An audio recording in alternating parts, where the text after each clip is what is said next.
Bonsoir à vous tous. Si vous me le permettez, avant de débuter la séance telle quelle, on va commencer par des déclarations. Il y a 4 déclarations d'élus ce soir. Je vais commencer, si vous le permettez, avec Mme Lise Gagnon, qui va nous parler du club d'éveil à la lecture Rabiboche. Oui, Monsieur le maire. Alors, le 6 avril dernier, je me trouvais à la bibliothèque Bernard Patnaud avec mes collègues Annie, Eugène et Michel pour saluer les enfants et leurs parents qui venaient s'inscrire au club du Rabiboche. Il s'agit d'un nouveau club d'éveil à la lecture dynamique avec des tirages, du bricolage, des concours et plus encore pour les enfants de 3 à 6 ans. Je tenais ce soir à remercier les employés et la direction de la bibliothèque pour cette belle initiative qui donne le goût à la lecture à nos enfants. Bonne soirée. Merci beaucoup, Mme Gagnon. Je vais céder maintenant la parole à M. Éric Ladouceur qui va nous parler de la revue sur glace du CPA L'Oiseau Bleu de Mascouche. Oui, merci, Monsieur le maire. Les 13 et 14 avril dernier, à l'Aréna de Mascouche, en compagnie de mes collègues Annie, Lise, Bertrand et Michel, j'ai eu le plaisir d'assister à la 45e revue sur glace du club de patinage L'Oiseau Bleu de Mascouche. Sous le thème musique vidéoclip, ce spectacle nous a permis de voir nos patineuses et nos patineurs à leur meilleur, après s'être entraînés toute la saison pour peaufiner leur chorégraphie. Je félicite l'ensemble des athlètes pour leur détermination ainsi que leurs parents qui les encouragent à bouger et à faire du sport. Je remercie également les membres du CPA L'Oiseau Bleu, le comité organisateur et les nombreux bénévoles qui ont fait de cet événement une super belle compétition. C'était merveilleux. Merci. Merci beaucoup, M. Ladouceur. Avant-dernier temps, je vais céder la parole à M. Eugène Jolicoeur qui va nous parler de la performance de Mascouchois lors de différents championnats. Bonjour, M. le maire, merci beaucoup. Donc, nos athlètes mascouchats ont bien paru sur la scène québécoise au cours des dernières semaines et ce soir.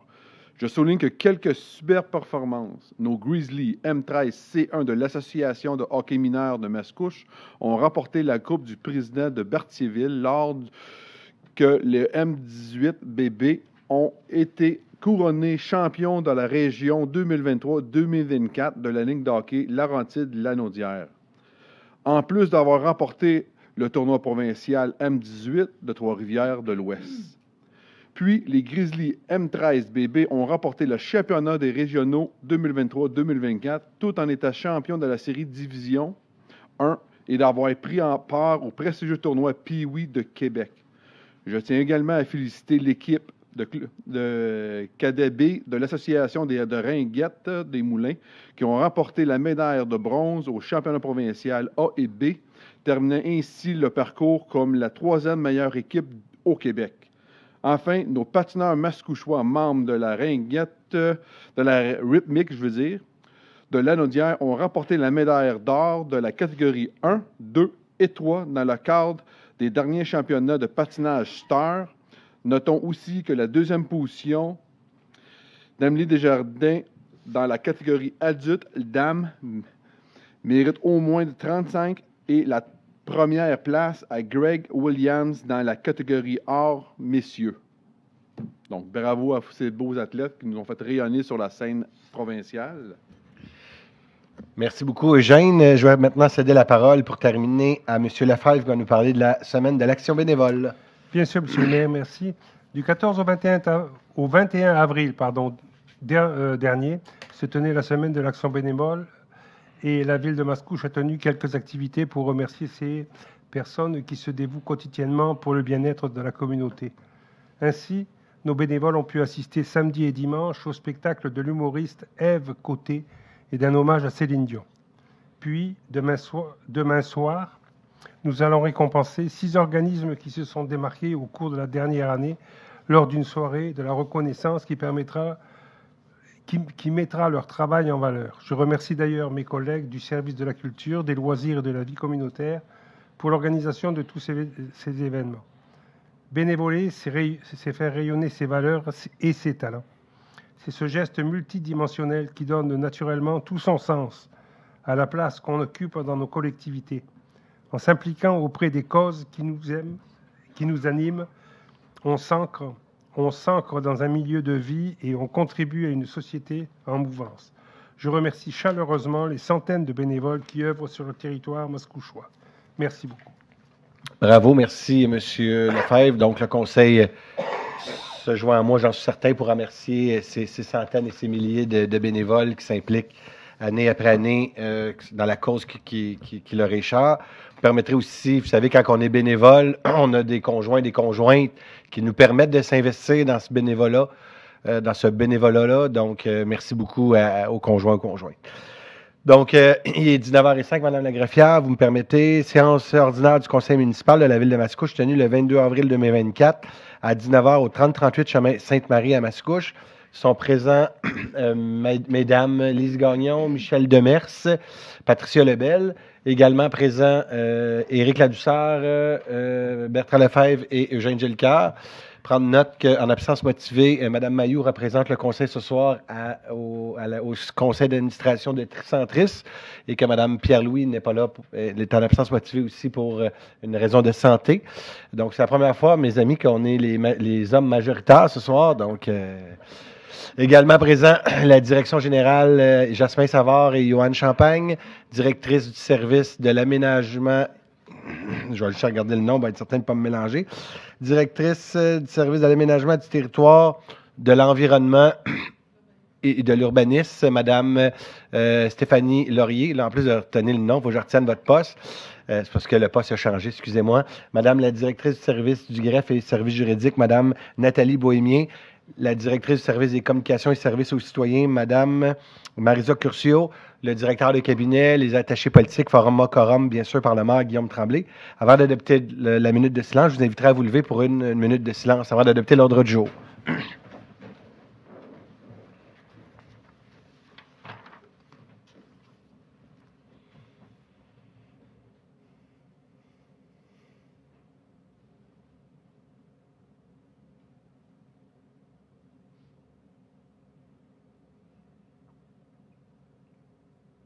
Merci. Donc, j'aurais besoin d'un proposeur et d'un appuyeur pour adopter l'ordre du jour qui reste tel quel. Patricia Lebel, je propose l'adoption de l'ordre du jour. Appuyé par Bertrand Lefebvre. C'est adopté à l'unanimité. Donc, pour la première période de questions, je tiens juste à rappeler aux citoyens que la première période de questions, c'est une période de 30 minutes. On a le droit d'avoir 5 personnes maximum au micro. Pas oublier de donner votre nom et votre adresse. C'est un total de 5 minutes, incluant bien sûr la réponse. Donc, vous avez le droit à une question et après ça, je réponds à une sous-question. Je suis le gardien du temps et comme président de l'Assemblée, je me dois aussi de m'assurer que les règlements sont bien suivis. Chose importante, vous avez 2 périodes de questions. Vous en avez une au début et une à la fin. La deuxième période de questions, c'est des sujets qui touchent l'ordre du jour. La première période de questions, c'est des sujets qui touchent tout autre dossier que l'ordre du jour. L'objectif, quand on a fait ça, c'est pour permettre aux citoyens qui ont des sujets autres de pouvoir venir poser leurs questions et de quitter. Mais si c'est un sujet qui touche l'ordre du jour, juste vous rappeler qu'il faut que vous veniez dans la deuxième période de questions. La parole est aux citoyens.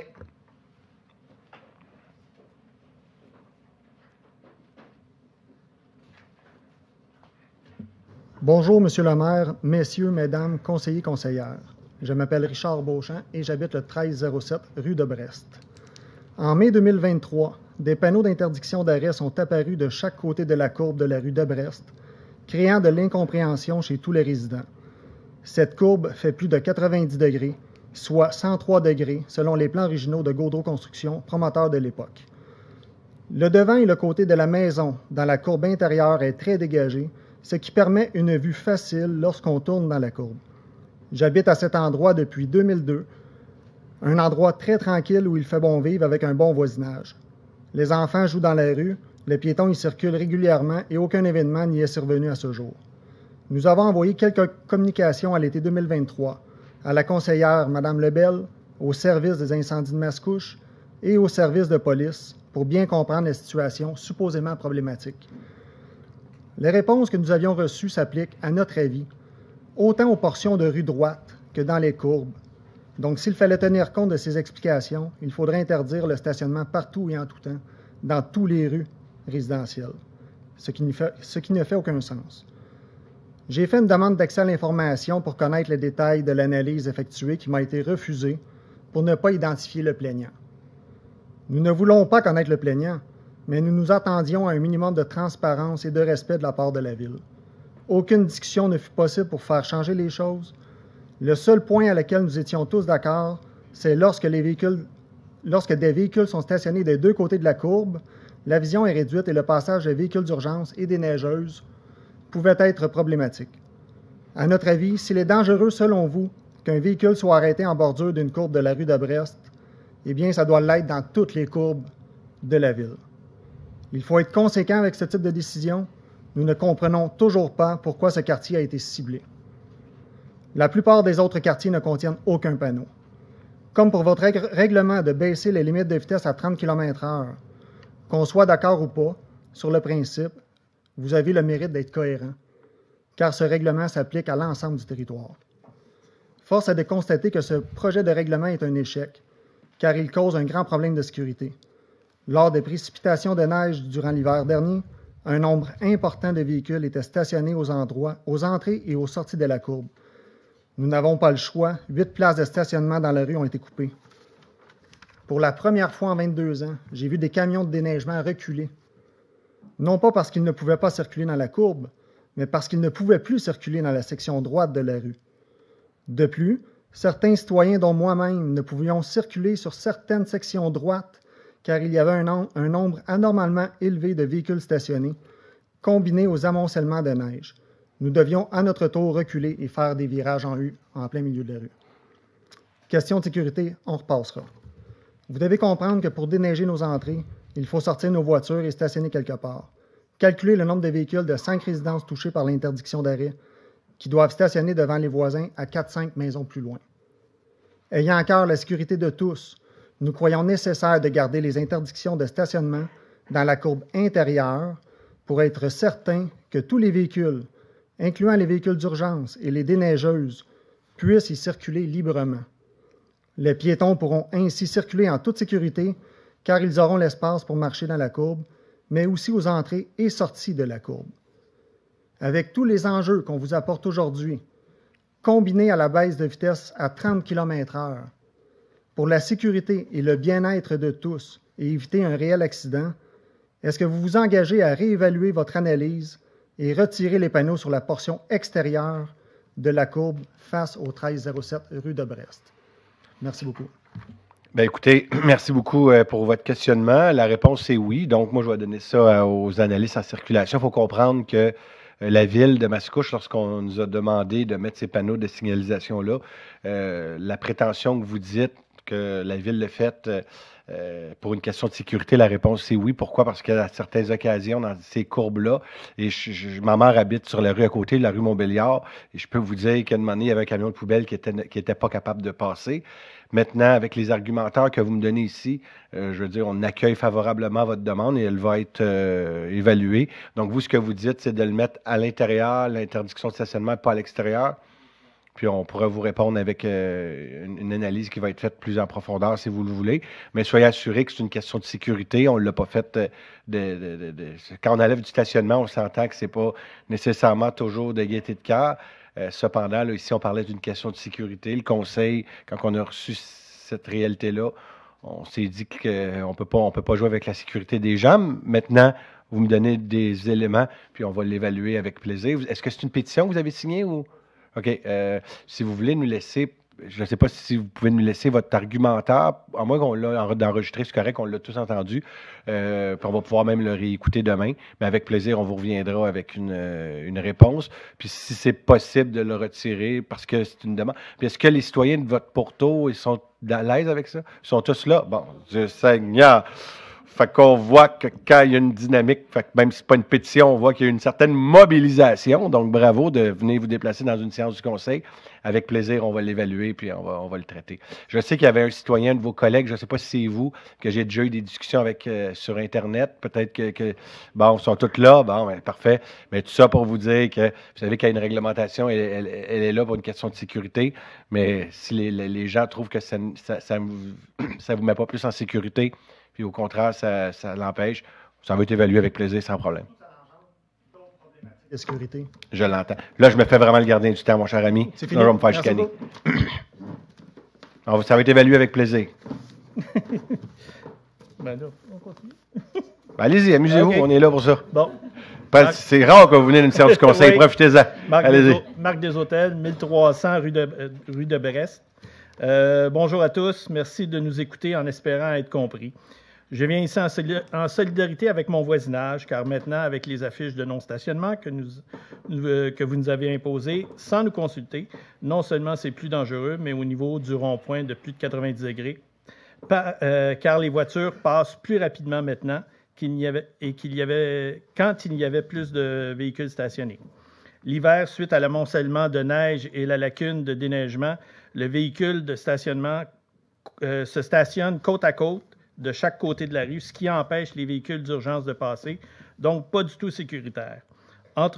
Autre chose, les citoyens au nord de Châteaubriand sont-ils plus à part que ceux du sud, car ils ont plus d'affiches? Comme proposition, il devrait y avoir alternance entre les deux côtés à l'intersection de Montbéliard et de Brest, et dans l'angle de plus de 90 degrés, la portion extérieure devrait être accessible au stationnement. Merci de votre écoute et de votre compréhension.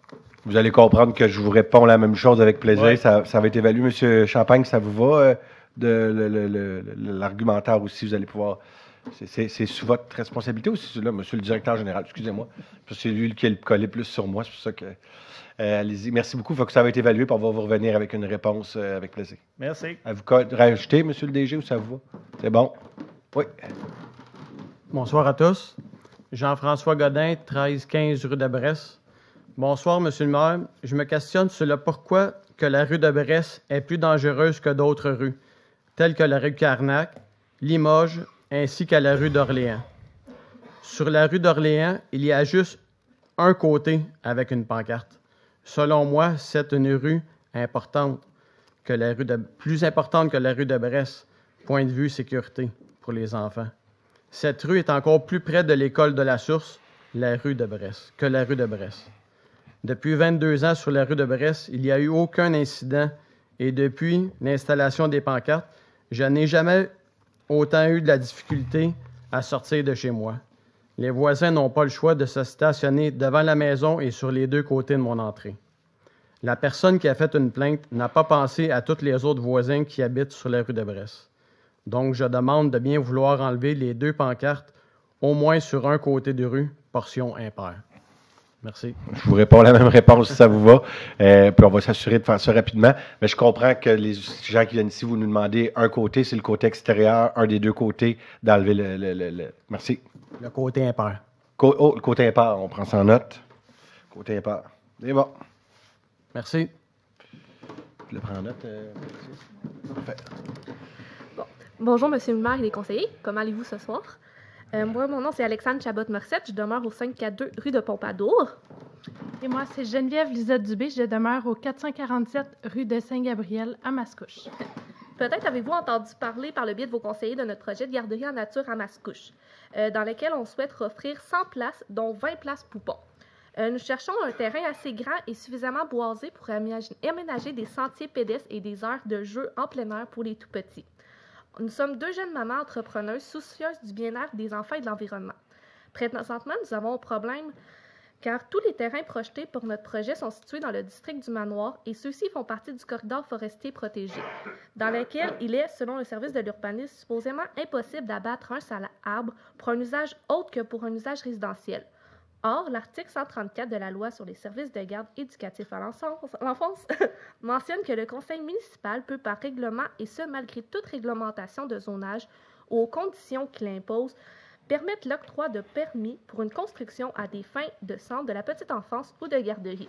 Le but de notre projet est d'abattre le minimum d'arbres pour y construire la garderie et nous engageons même à réutiliser ce bois pour y construire les bâtiments adjacents à la garderie et aménager les sentiers. Nous avons sondé la population, puis je vais vous laisser ma partenaire d'affaires vous en parler. Nous avons sondé les parents sur les réseaux sociaux. Nous avons eu un fort taux de participation. Nous avons au-dessus de 160 familles qui ont répondu.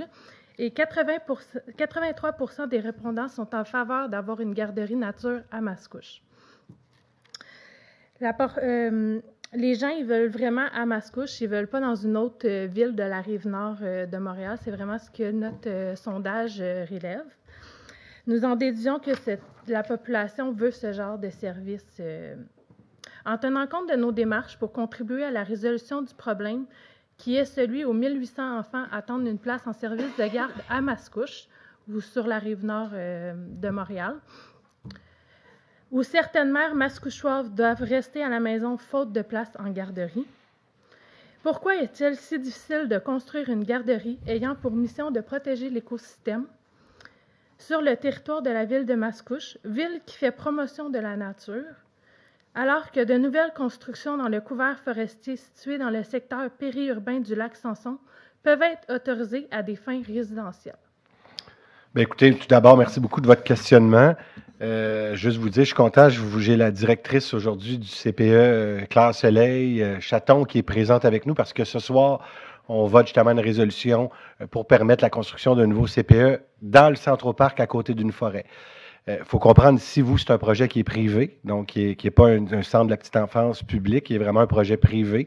Donc, vous êtes deux femmes d'affaires qui voulez construire un projet privé de garderie. Je pense que c'est important de faire la part des choses ici. Maintenant, la ville de Mascouche, juste vous dire très clairement, on n'est vraiment pas contre l'installation d'une garderie.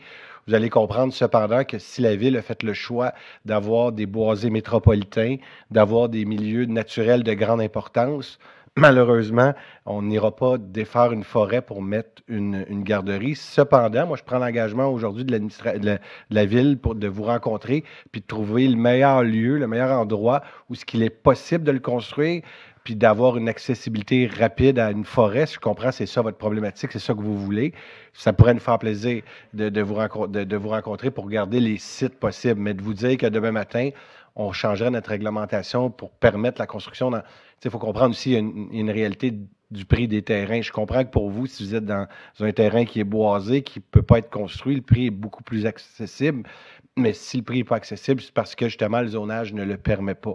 Cependant, un peu comme on a fait avec le CPE Chaton, qui va être à côté d'une forêt, l'objectif, si on veut bien les implanter, on veut les mettre à des endroits stratégiques, nos centres de la petite enfance, nos garderies. Ça va nous faire plaisir avec le service de l'aménagement du territoire de vous rencontrer puis de trouver le meilleur endroit possible où ce que le zonage le permet, très certainement. Ça va nous faire plaisir. Mais autant une garderie, un CPE, qu'une garderie, la ville ne permettra jamais de construire une garderie ou un centre de la petite enfance qui est complètement public, qui appartient à l'ensemble de la collectivité québécoise, de le mettre dans un endroit où ce que le zonage ne le permet pas. Bien, ça va nous faire plaisir de vous rencontrer puis de vous accompagner dans votre projet, puis même de vous accompagner au niveau de la MRC, parce que le développement économique, c'est géré par la municipalité régionale de comté. Vous êtes deux jeunes entrepreneurs, vous pouvez même aller chercher du financement à cet égard-là. Donc, on va être présent à vos côtés pour vous accompagner, mais de trouver le meilleur endroit. Mais je vais le faire en toute transparence dans un endroit où ce que le zonage va être permis. Ça, pour nous, c'est important. Merci à vous. Avec plaisir. Vous nous donnerez vos coordonnées. Monsieur Franche, je vais pouvoir prendre vos coordonnées puis on va faire un suivi rapide, rapproché. Est-ce que vous aviez déjà rencontré le service de l'aménagement du territoire de la ville? Ils ont communiqué avec moi. Parfait. Excellent. Oui. Bonsoir. Luc Tremblay, 1357 Avenue Chambéry. Ça fait 15 ans que je reste à Mascouche. Ça fait à peu près 5 ans que Mme Lebel avait passé, puis elle nous avait promis qu'on aurait un réaménagement au niveau de la circulation urbaine. Je voyage matin et soir dans le trafic. J'ai vu cette semaine que vous avez écrit dans le journal Mont-Joliette que vous étiez fiers d'avoir installé des lumières pour qu'on puisse tourner et tout au feu de circulation, mais la circulation ne fonctionne pas bien.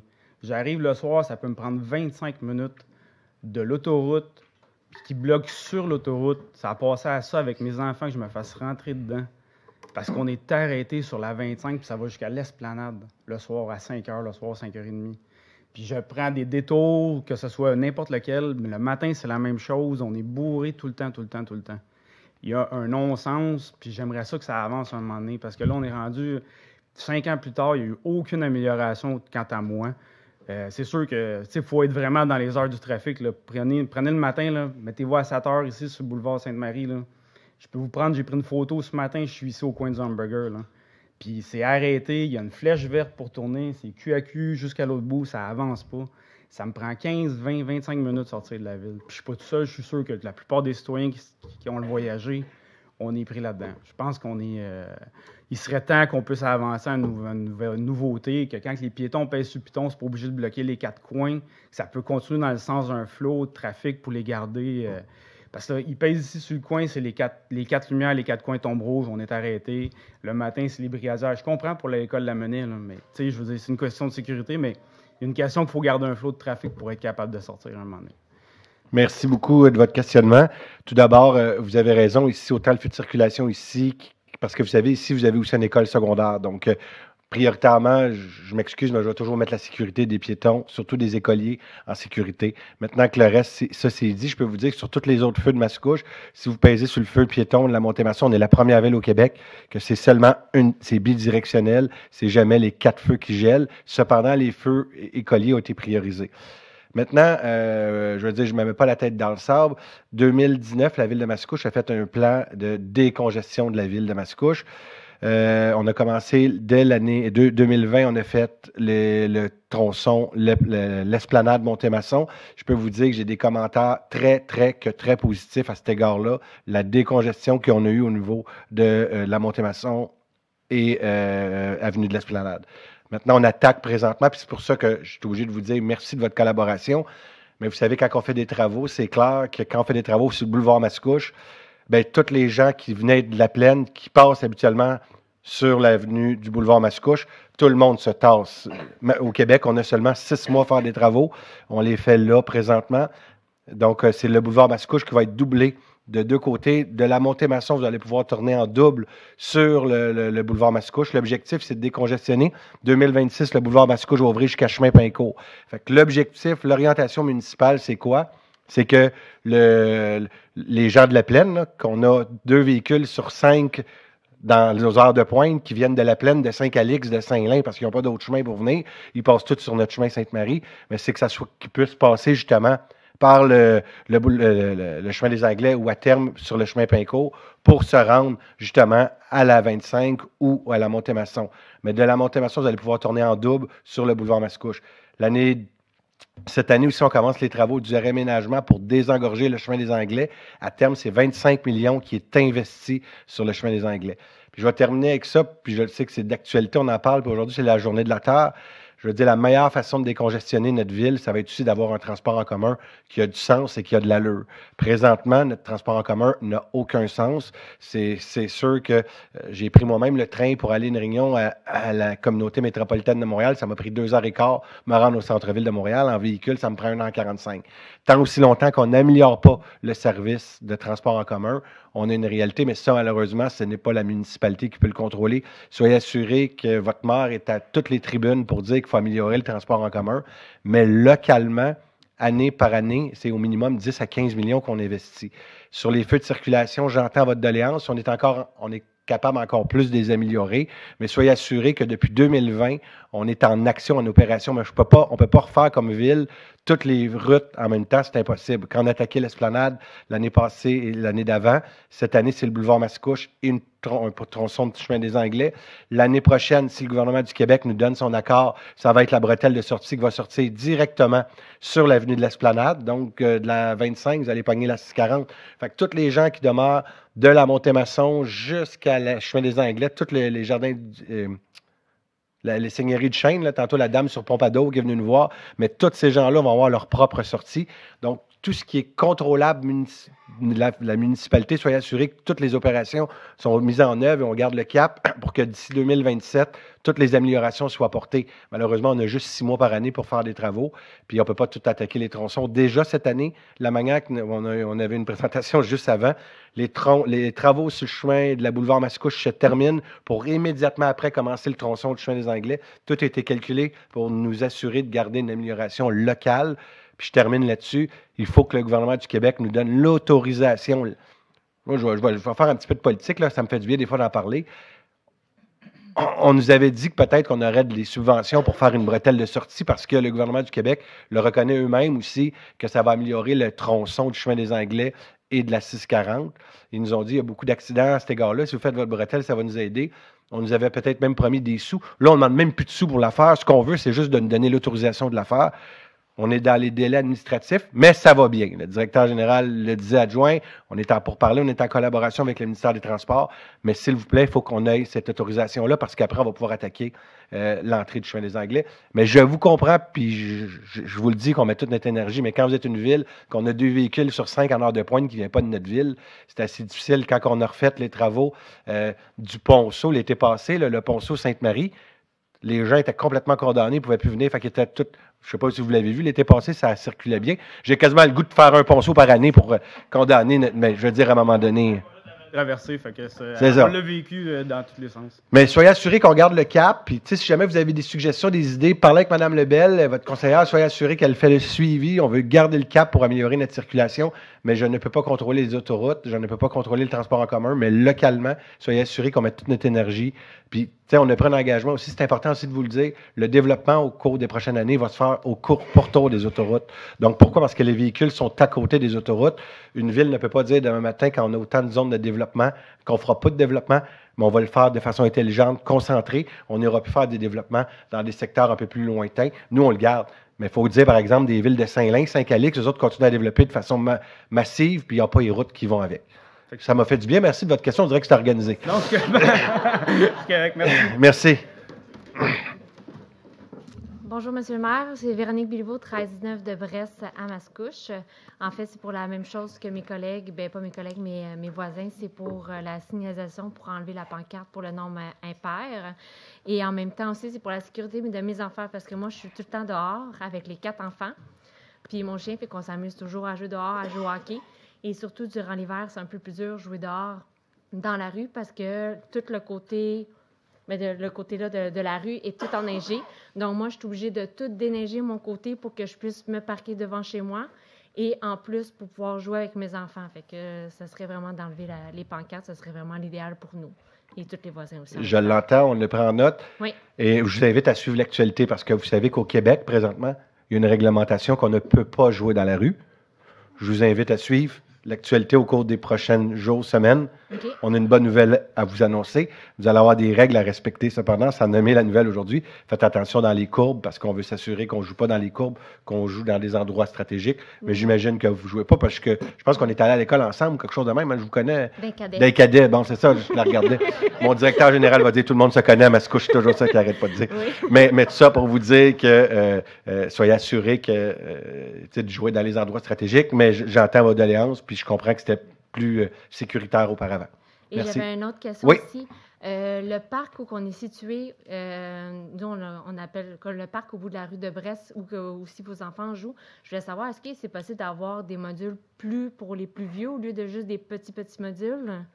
La réponse que je dois vous dire, c'est que chaque parc dans la ville, il y a comme une thématique. Donc, c'est sûr que quand on fait des sondages avec nos citoyens, les gens disent que nos parcs sont appréciés. Mais oui, des fois, malheureusement, il faut se déplacer comme nos jeux d'eau. On en a présentement 3 jeux d'eau. On en a un au parc de l'Étang. Un de l'Étang, un en face de l'Aréna. Puis un autre. Puis dans notre plan triennal d'immobilisation, il y en a un qui s'en vient au parc Chambéry, donc à côté de chez vous. Donc, on essaie vraiment des centrés, mais on ne peut pas avoir des jeux pour tous les âges dans chacun des parcs, malheureusement. Je suis obligé de vous dire non, parce que sinon, votre compte de taxe ne m'aimera pas.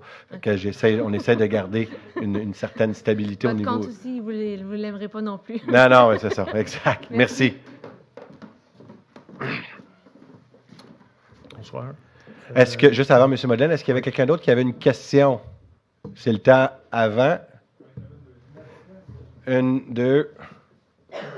Juste m'assurer que ces deux-là, parce que moi, je suis le gardien du temps, en même temps, je suis le président de l'Assemblée. Ça vous va? Donc, le dernier monsieur va être monsieur avec la casquette. C'est bon? Et votre nom, c'est quoi déjà en arrière? Monsieur avec la casquette, c'est pas très... Monsieur Tremblay. Luc Tremblay, c'est vrai. Vous savez que l'ancien directeur général s'appelait Luc Tremblay à Mascouche? On a des bons souvenirs de Luc Tremblay. Allez-y. Monsieur Bandelin, 545 Dorset. Oui. Mise à jour, l'ancien terrain de golf. Oui, le zonage... Oui, le zonage est zoné golf et récréatif. Le zonage est encore golf et récréatif. Donc, il est zoné golf et récréatif. C'est assez clair. C'est un terrain qui est privé, M. Modelaine. Comme Non, ça je sais. C'est ça, c'est un terrain qui est complètement privé. Le zonage peut changer. Le zonage, s'il change, c'est voté par le conseil. C'est ça. Et je prends l'engagement devant vous que le zonage ne changera pas. OK. Le manoir? Le manoir, oui, allez-y. Mise à jour? Dans le fond, on est allé en appel de candidature pour avoir un projet porteur. Le projet porteur qui a eu cours, c'est un investissement du privé. Donc, la personne prend l'engagement de renouveler les bâtiments et à l'intérieur de ça, d'avoir un projet récréo-touristique assez important, majeur. Là, je pense que ça a été même public. C'est un spa qui s'en vient à terme à cet égard-là. Là, ils sont en pourparlers pour aller chercher le financement avec le gouvernement du Québec, gouvernement fédéral aussi. Donc, le projet suit son cours, et je vous dirais que d'ici 1 an et demi, 2 ans environ, là, si tout va bien, que l'économie se place aussi, parce qu'il faut comprendre aussi, quand vous avez des investissements de plus de 10 millions de dollars, les taux d'intérêt doivent avoir assez un enjeu important, parce que ça a des enjeux importants sur ma maison, donc j'imagine que ça a des enjeux importants sur des investissements aussi importants que ceux-là. D'après moi, vous allez avoir du concret, puis vous allez voir quelque chose sur ce terrain-là. Il n'y a pas de taxes ou des choses comme ça? Ça appartient à la ville ou comment ça marche? Dans le fond, la ville, on est allé en appel de candidature. Il y a un promoteur privé qui a été sélectionné. Clairement, lorsqu'il va y avoir une entente finale avec le promoteur et qu'il va commencer ses travaux, vous allez comprendre qu'il va donner une location pour le terrain puis il va aussi donner ses taxes municipales, clairement. Merci, M. Modelaine, vos 2 questions. Bonsoir. Jean-François Bertrand, 1303 rue de Brest, à Mascouche. Oui. Avez-vous besoin que je vous dise pourquoi je suis là? C'est clair. Bonne journée. Ah, c'est bon. Je pense que 1307, 1315, 1300, 1307, 1303, 1319, si je l'avais oublié. On a compris. Oui.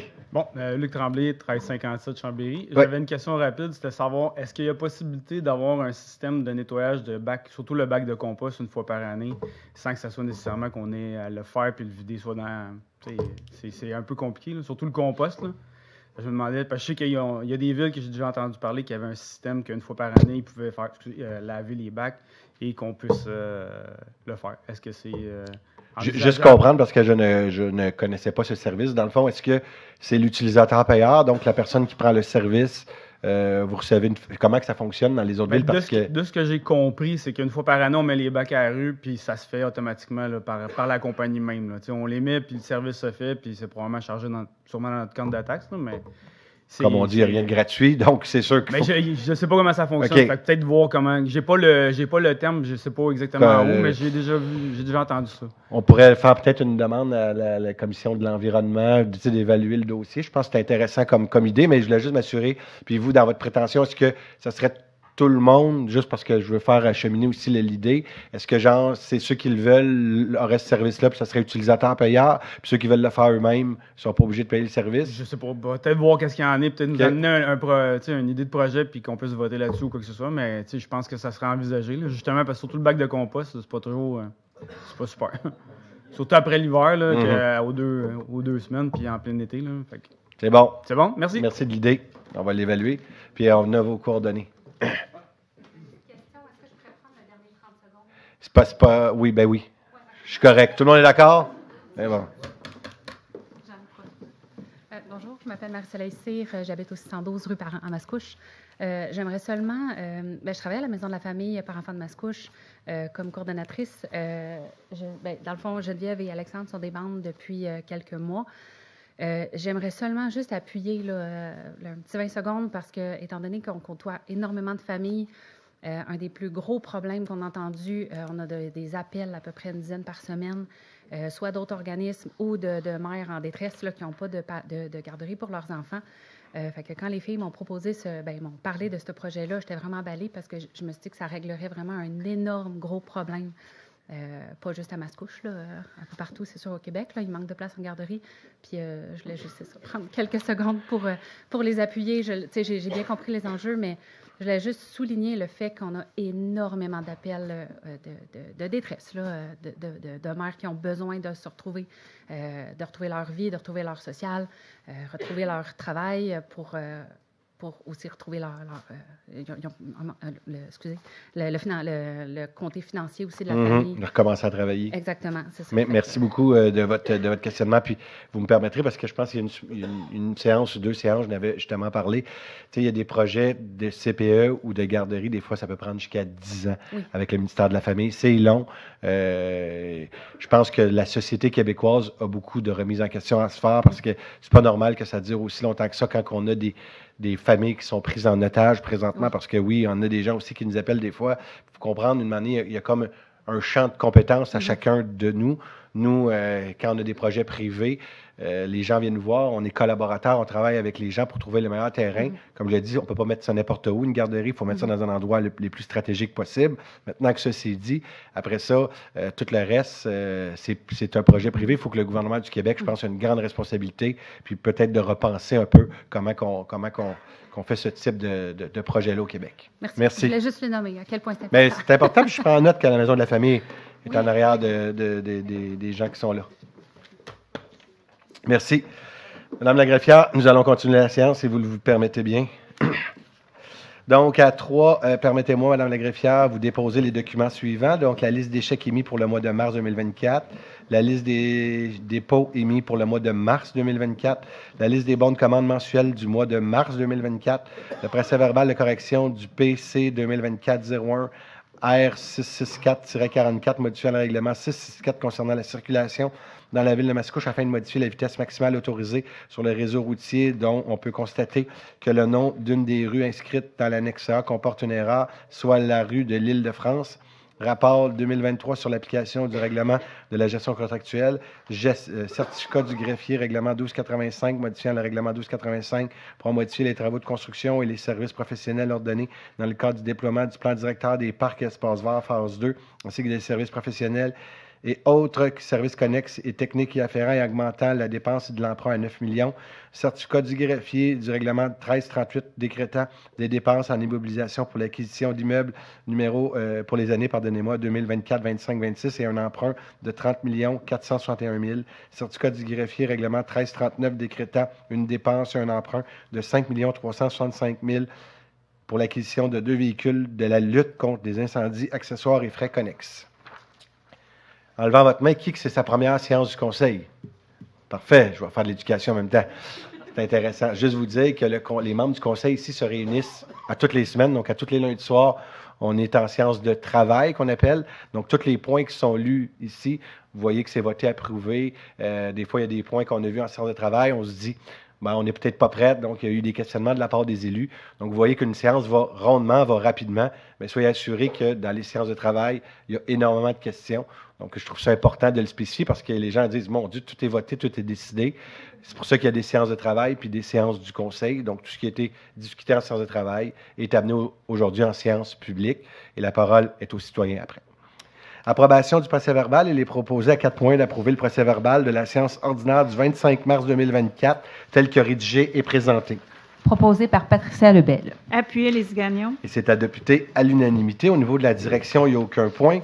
Au niveau du greffe et du service juridique, il est proposé à 6.1 d'autoriser l'acquisition de gré à gré ou par voie d'expropriation du lot 4892008 du Cadastre du Québec, appartenant à Mini Entrepôt Mascouche Inc. pour la somme de 1 298 000 taxes en su pour fin de constituer une réserve foncière, de mandater la firme Burel aux fins d'entreprendre toutes les démarches nécessaires afin d'acquérir par voie d'expropriation le lot 4892008 du Cadastre du Québec et pour toute autre procédure judiciaire connexe si nécessaire, d'autoriser le service du greffe et des affaires juridiques à mandater tout professionnel nécessaire afin de donner suite à l'acquisition de gré à gré ou par voie d'expropriation, d'autoriser que les dépenses afférentes soient imputées à même les fonds prévus ou par le règlement numéro 1338.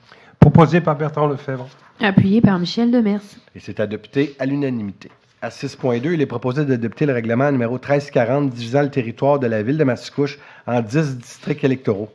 Proposé par Bertrand Lefebvre. Appuyé par Michel Demers. Et c'est adopté à l'unanimité. Donc, pour ceux qui ne le savaient pas, donc, dans les 4 dernières années, la ville de Mascouche est passée de environ, là, j'arrondis 47-48 000 citoyens à environ 55 000 citoyens aujourd'hui. Donc, la loi oblige les villes en haut de 50 000 citoyens et plus d'augmenter un minimum de 10 conseillers. On peut aller de 10 à 14, hein, je pense. 10 à 16, donc vous comprenez que dans un souci de gestion de fonds publics, même on a tout fait pour essayer de rester à 8. La loi nous oblige d'augmenter à 10, donc on se doit d'augmenter, mais on est vraiment au minimum.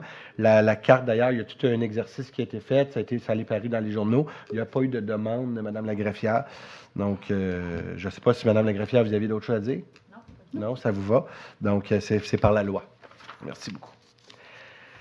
Fait que vous allez voir, la table va agrandir encore de 2 autres personnes en 2025. Ça va falloir faire de la construction. 6.3, il est proposé d'approuver le règlement d'emprunt numéro 44, décrétant des travaux de mise à niveau des décanteurs principaux de l'usine de production d'eau potable et autorisant un emprunt montant de 2 690 000 de l'ARAIM, de transmettre une copie de la résolution à l'ARAIM. Proposé Lise Gagnon. Appuyé par Michel Demers. Et c'est adopté à l'unanimité. L'ARAIM, c'est la régie des eaux pour Terrebonne et Mascouche. Donc, quand l'ARAIM vote un règlement, il l'envoie aux 2 villes. Il faut que les 2 villes l'adoptent, l'acceptent. 6.4, il est proposé d'approuver le règlement d'emprunt numéro 45 décrétant des travaux de mise à niveau des stations Hauteville et Masson et autorisant un emprunt de 5 700 000 de l'ARAIM, de transmettre une copie de la présente résolution à l'ARAIM. Proposé par Michel Demers. Appuyé Lise Gagnon. C'est adopté à l'unanimité. Lise Gagnon, Michel Demers, siège à l'ARAIM. Substitut, c'est Mme Lebel. Juste vous dire, vous pouvez être fiers de votre eau parce qu'on est d'une 5 étoiles, l'eau à Mascouche. C'est une des plus hautes distinctions qui existent là, dans le domaine de l'eau au Québec. Donc, on a un travail extraordinaire qui est fait par ces gens-là, que je salue d'ailleurs. C'est des gens qui ne travaillent pas pour la ville directement, mais qui font un travail extraordinaire. Donc, merci beaucoup à ces employés de l'ARAIM. Monsieur le DG, vous passerez le message à la directrice de l'ARAIM qu'on est très content de leur travail. 6.5, il est proposé d'autoriser la greffière ou l'assistant greffier, à signer pour et au nom de la Ville de Mascouche à titre d'intervenante l'acte de cession envisagé entre le Centre de la petite enfance Chaton et le Centre de la petite enfance Claire Soleil de Mascouche Inc., substantiellement conforme au projet d'acte à intervenir entre les parties en y modifiant les termes et conditions dont entre autres, la prolongation du délai de réalisation du projet. Proposé par Bertrand Lefebvre. Appuyé par Michel Demers. C'est adopté à l'unanimité. Donc, tantôt, je vous parlais, la Ville, on avait pris un terrain, on avait cédé le terrain, une construction de CPE, il faut que ça soit fait en 2 ans. À cause de délai administratif du ministère de la Famille, il faut redonner encore un délai encore plus long. Et je tiens à dire, autant le Centre de la petite enfance que les garderies privées, ils ont payé aussi le terrain à la municipalité. La Ville, on a travaillé fort. Ils vont être situés, ceux qui connaissent le 2C2B, donc c'est le local de coworking dans le Centro-Parc, arrière d'une grande forêt. Donc, il y en a des terrains qui sont bien situés quand on va être à côté d'une forêt et bien sûr être proche. Puis je sais que c'est une demande qui est super attendue. Madame la directrice générale, je passe par vous pour remercier de votre travail que vous faites dans ce dossier-là. Je sais que ce n'est pas toujours évident, mais vous faites un travail formidable. Donc, merci beaucoup pour le travail que vous faites à tous les jours. Et à l'ensemble de vos employés. 6.6, il est proposé. Monsieur Lefebvre, voulez-vous donner l'avis de motion, s'il vous plaît? Bien sûr, Monsieur le maire. Je, Bertrand Lefebvre, donne avis de motion et dépose le projet de règlement numéro 1332 autorisant le jeu libre sur les chemins publics dans les limites de la ville de Mascouche pour adoption à une prochaine séance ordinaire ou extraordinaire. Merci beaucoup. Donc là, je comprends que je ne peux rien dire. Madame, c'est bien ça, Madame? J'attends un petit peu. On va l'annoncer bientôt. Donc, c'est en lien avec ce qu'on vous disait tantôt dans la rue. Donc, de s'amuser dans la rue, vous allez en entendre parler au cours des prochaines semaines, et qui dit semaine, dit mois. Jeu libre dans les chemins publics, ouais, c'est assez clair, excusez. Excusez. Mais ça s'en vient, donc, merci beaucoup.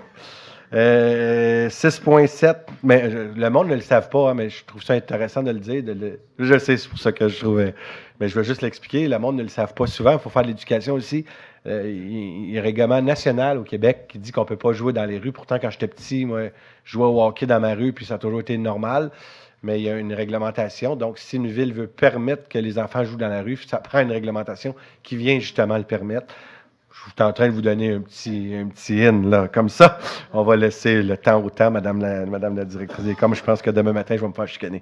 À 6.7, il est proposé d'acquérir de Francis Fletcher ou ou tout propriétaire subséquent par voie d'expropriation le lot 5716037 du cadastre du Québec, circonscription foncière de l'Assomption, et ce, pour des fins municipales liées à l'utilité publique pour l'aménagement d'une rue, de mandater et d'autoriser Dunton-Rainville, SENCRL,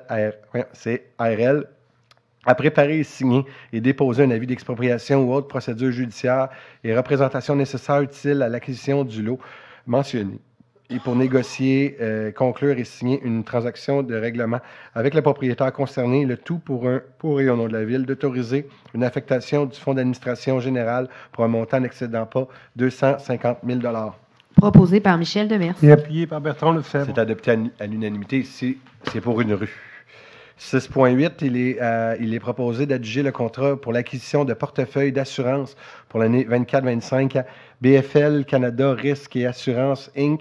pour les options suivantes, soit la responsabilité civile générale, la responsabilité des officiers publics, ainsi que la responsabilité complémentaire, Umbrella, la fidélité des employés, DELI, la responsabilité des fiduciaires et la responsabilité atteinte à l'environnement pour un montant de 433 881 et 4 sous, taxes incluses, d'autoriser, d'adjuger à Aeon Parizeau Inc. Pour les options suivantes, soit les biens de toute description, les biens informatiques, ainsi que les frais supplémentaires pour un montant de 162 198 et 54, taxes incluses, et Beneva pour l'option d'assurance automobile, propriétaire et garagiste pour un montant de 83 229 et 13, taxes incluses. Proposé par Bertrand Lefebvre. Appuyé Éric Ladouceur. Et c'est adopté à l'unanimité. Donc, ici, on parle d'un renouvellement pour les assurances pour la Ville. Au point numéro 7, au niveau des finances, à 7.1, il est proposé d'adjuger le contrat MAS 2024-083 relatif au service professionnel de notaire pour l'acquisition d'environ 80 parties de lots riverains au chemin des Anglais à la firme LARV Notaire SENCRL pour les sections 1 et 2 du contrat, pour un montant de 158 148 et 12 sous, taxes incluses, et de la firme de Grand Pré Gélicaire SENCRL pour les sections 3 et 4 du contrat pour un montant de 155 503 et 68, taxes incluses, et selon les conditions de leur soumission, d'imputer la charge au règlement d'emprunt numéro 1287. Proposer Lise Gagnon. Appuyé par Patricia Lebel. Et c'est adopté à l'unanimité. Donc, si tantôt, je parlais avec un citoyen, avec M. Tremblay, concernant les travaux qui s'en viennent sur le chemin des Anglais. Donc, il faut comprendre, ça représentait, quand je vous dis qu'il y a énormément de jus de bras sur des travaux comme sur le chemin des Anglais, c'est 123 expropriations. Par exemple, des fois, on a besoin de 30 cm, 40 cm.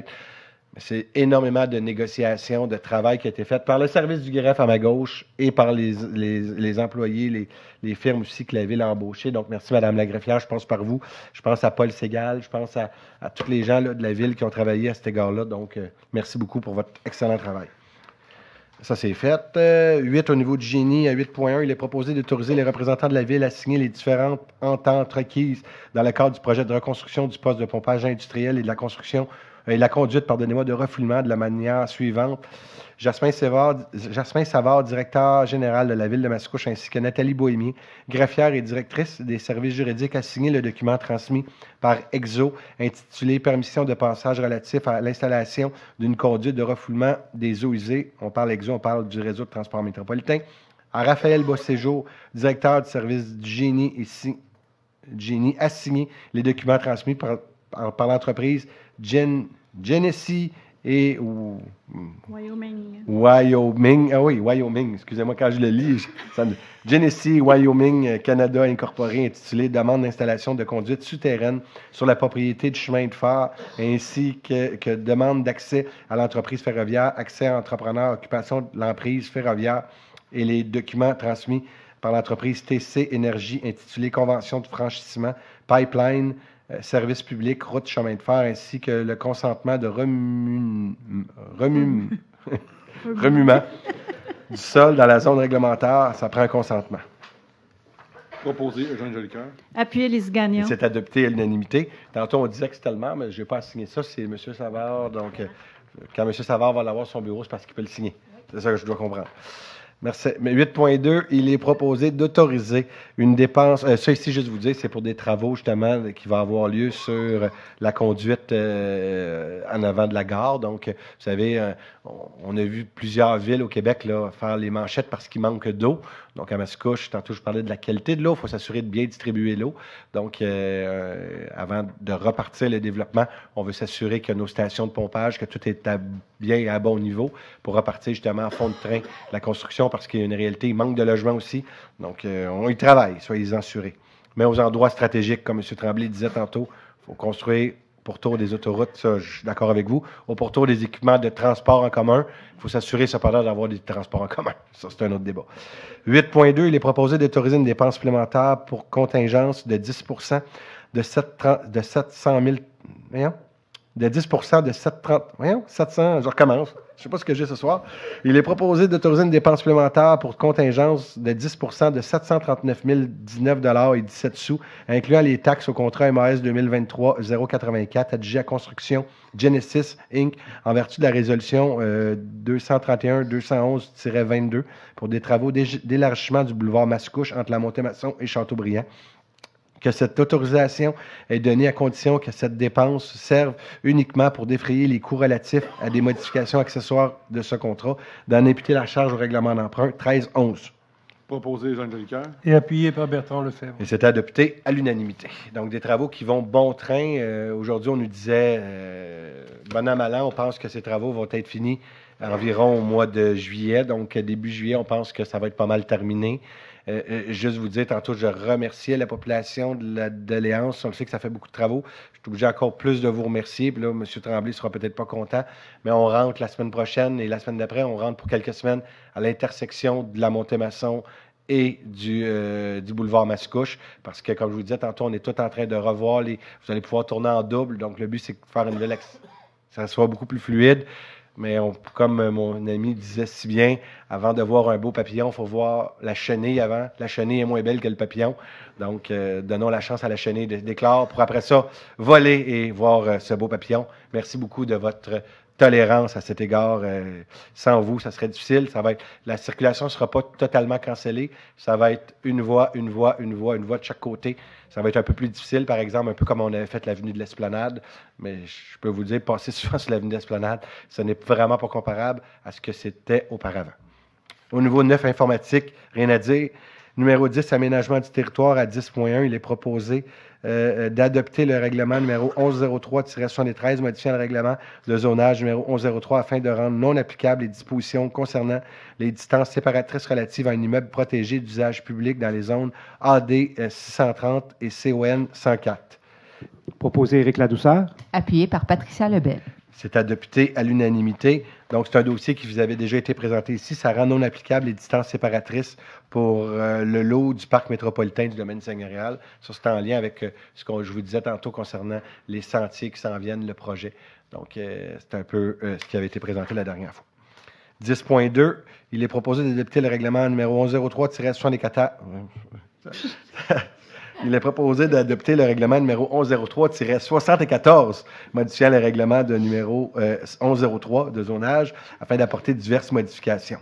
Proposé Jean Jolicoeur. Appuyé Lise Gagnon. Et c'est adopté à l'unanimité. Donc, c'est un projet 1103-74 qui avait déjà été vu ici à la séance du Conseil.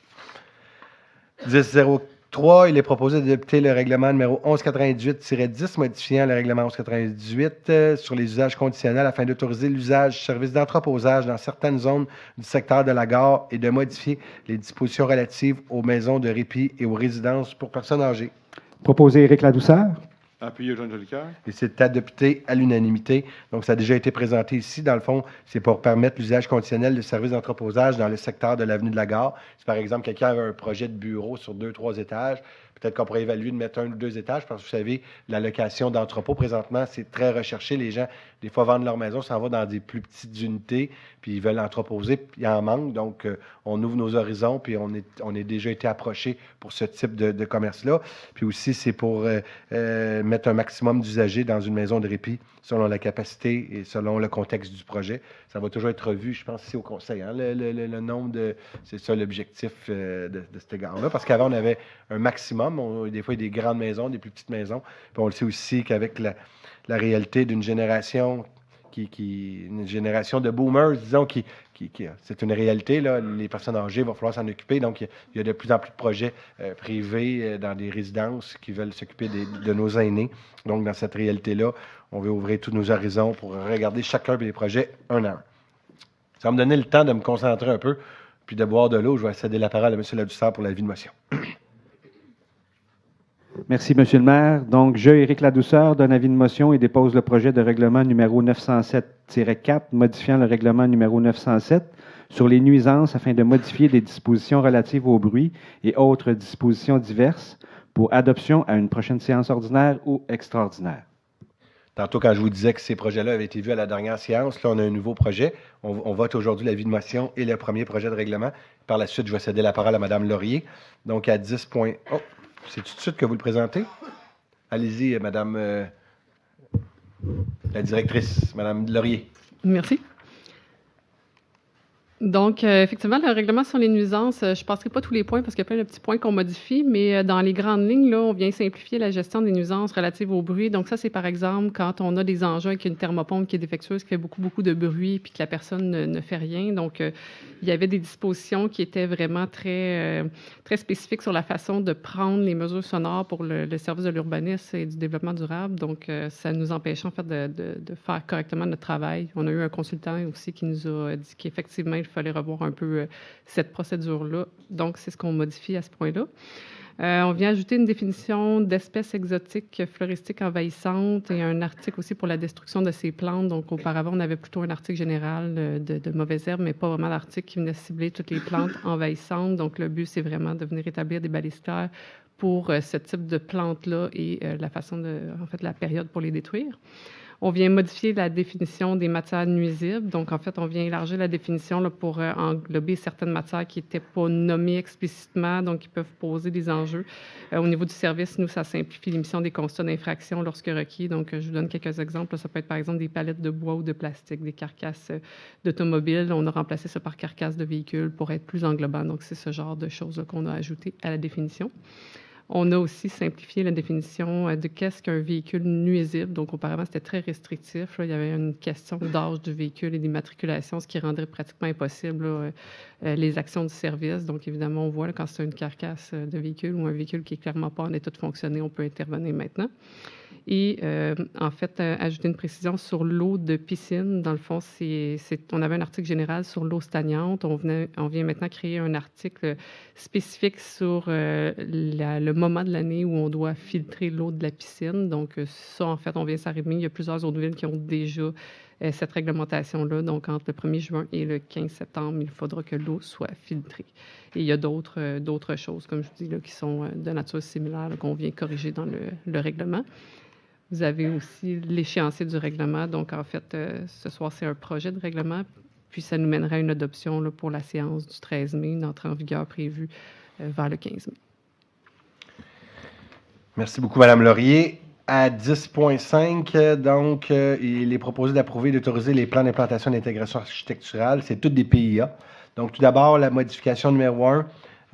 Modification d'un projet résidentiel Liveo, phase 1, 2, 3, avenue de la Gare, lot 4894631, zone CM 577, district 2, selon les plans des élévations reçus le 18 mars 2024.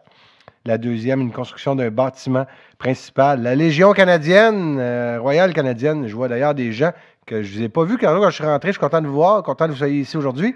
225 Chemin des Anglais, lot 2022623 A et B, zone CM 415, district 6, selon les plans des élévations modifiées du 4 avril 2024 et le plan d'aménagement paysager modifié le 4 avril 2024.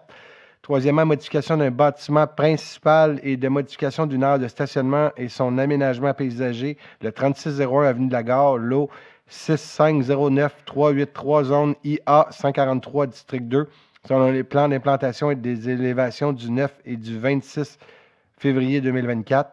Transformation extérieure d'un bâtiment principal 3073, chemin Sainte-Marie, sur le lot 5051654, zone CM 329, district 1, selon les documents explicatifs et des modifications. Transformation extérieure d'un bâtiment principal 2901, chemin Gascon, lot 2021 065, zone CB 403, district 6, selon les photographies du bâtiment reçu le 4 mars 2024. Modification d'une aire de stationnement et de son aménagement paysager, 712 chemin Pincourt, lot 486, je recommence, lot 4681 048,6523527 et 6523528, zone IA 147, district 8. Selon les plans des élévations intitulés « Plan du site alimentation pour chargeurs d'autobus électriques » du 6 février 2024 et plan d'aménagement paysager intitulé « Aménagement d'arbres et arbustes, lot nord et sud » modifié le 27 mars 2024. Modification d'une enseigne Centre Mieux-être Lanaudière, 2953 Duprat, lot 5051 690, zone CM 328, district 1, selon la photographie et montage de l'enseigne du 7 février 2024.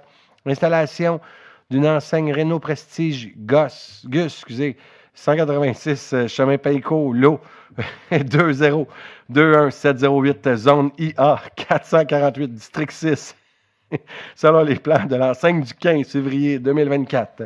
Installation d'enseigne Besseur, 765 rue Sicard, le lot 5050694 et 5050690, zone IA 318, district 2. Selon le plan des enseignes modifiées le 20 février 2024. L'installation d'une enseigne Liveo 370 rue Sicard, lot 6495063. 6495064 et 6495065, zone CM 573, district 2, selon le plan de l'enseigne du 30 janvier 2024. Installation d'enseigne Café Dépôt 462 Montémasson, lot 4893 zone CB 511, district 5, selon les plans des enseignes révisés du 19 mars 2024. Modification d'une enseigne Motel Mascouche, 2901, chemin Gascon, lot 2021 065, zone CB 403, district 6, selon la photographie de l'enseigne du 18 mars 2024, de reporter la demande concernant l'installation d'une enseigne en CI située au 2944, chemin Sainte-Marie, sur le lot 5051687 du Calas du Québec. Proposé Éric Ladouceur. Appuyé par Michel Demers. Et c'est adopté à l'unanimité. Madame Laurier, on voit que votre service ne chôme pas, donc félicitations. Disons que ça en fait énormément. Puis des fois, on voit à travers le Québec, l'économie peut être un peu plus difficile. J'espère qu'on se rend compte qu'à Mascouche, l'économie est florissante et va bien. Il faut garder le cap, mais disons que le développement économique, quand on voit des cafés dépôts, plein de commerces ouvrir à gauche et à droite, je trouve ça bien dans la dynamique actuelle. 10.6. Il est proposé d'accorder la demande de dérogation mineure concernant la localisation d'une aire de stationnement sur le lot 2022623 au 225 chemin des Anglais visant à autoriser la localisation de l'aire de stationnement à 0,4 m au lieu d'une distance d'au moins 1 m de la ligne avant prévue au règlement de zonage 1103 selon le plan d'implantation du 11 mars 2024 et le plan d'aménagement paysager reçu le 22 février 2024. Avant de voter, je vais céder la parole à Mme Laurier. La parole est à vous. Merci, M. le maire. Donc, c'est le terrain qu'on voit en jaune à l'écran au coin du chemin des Anglais et de la rue Poplar, donc le terrain de la Légion canadienne. Ça, c'est le plan d'implantation. En fait, ce qui pose problème, là, c'est où c'est entouré en rouge. On a une case de stationnement qui est à 0,4 m et 0,49 m dans ces deux endroits le plus proches. Vous voyez qu'elle est installée en biais là, par rapport à la ligne d'emprise de rue. Donc, c'est vraiment juste une petite portion de la case qui ne respecte pas le 1 mètre requis par la réglementation.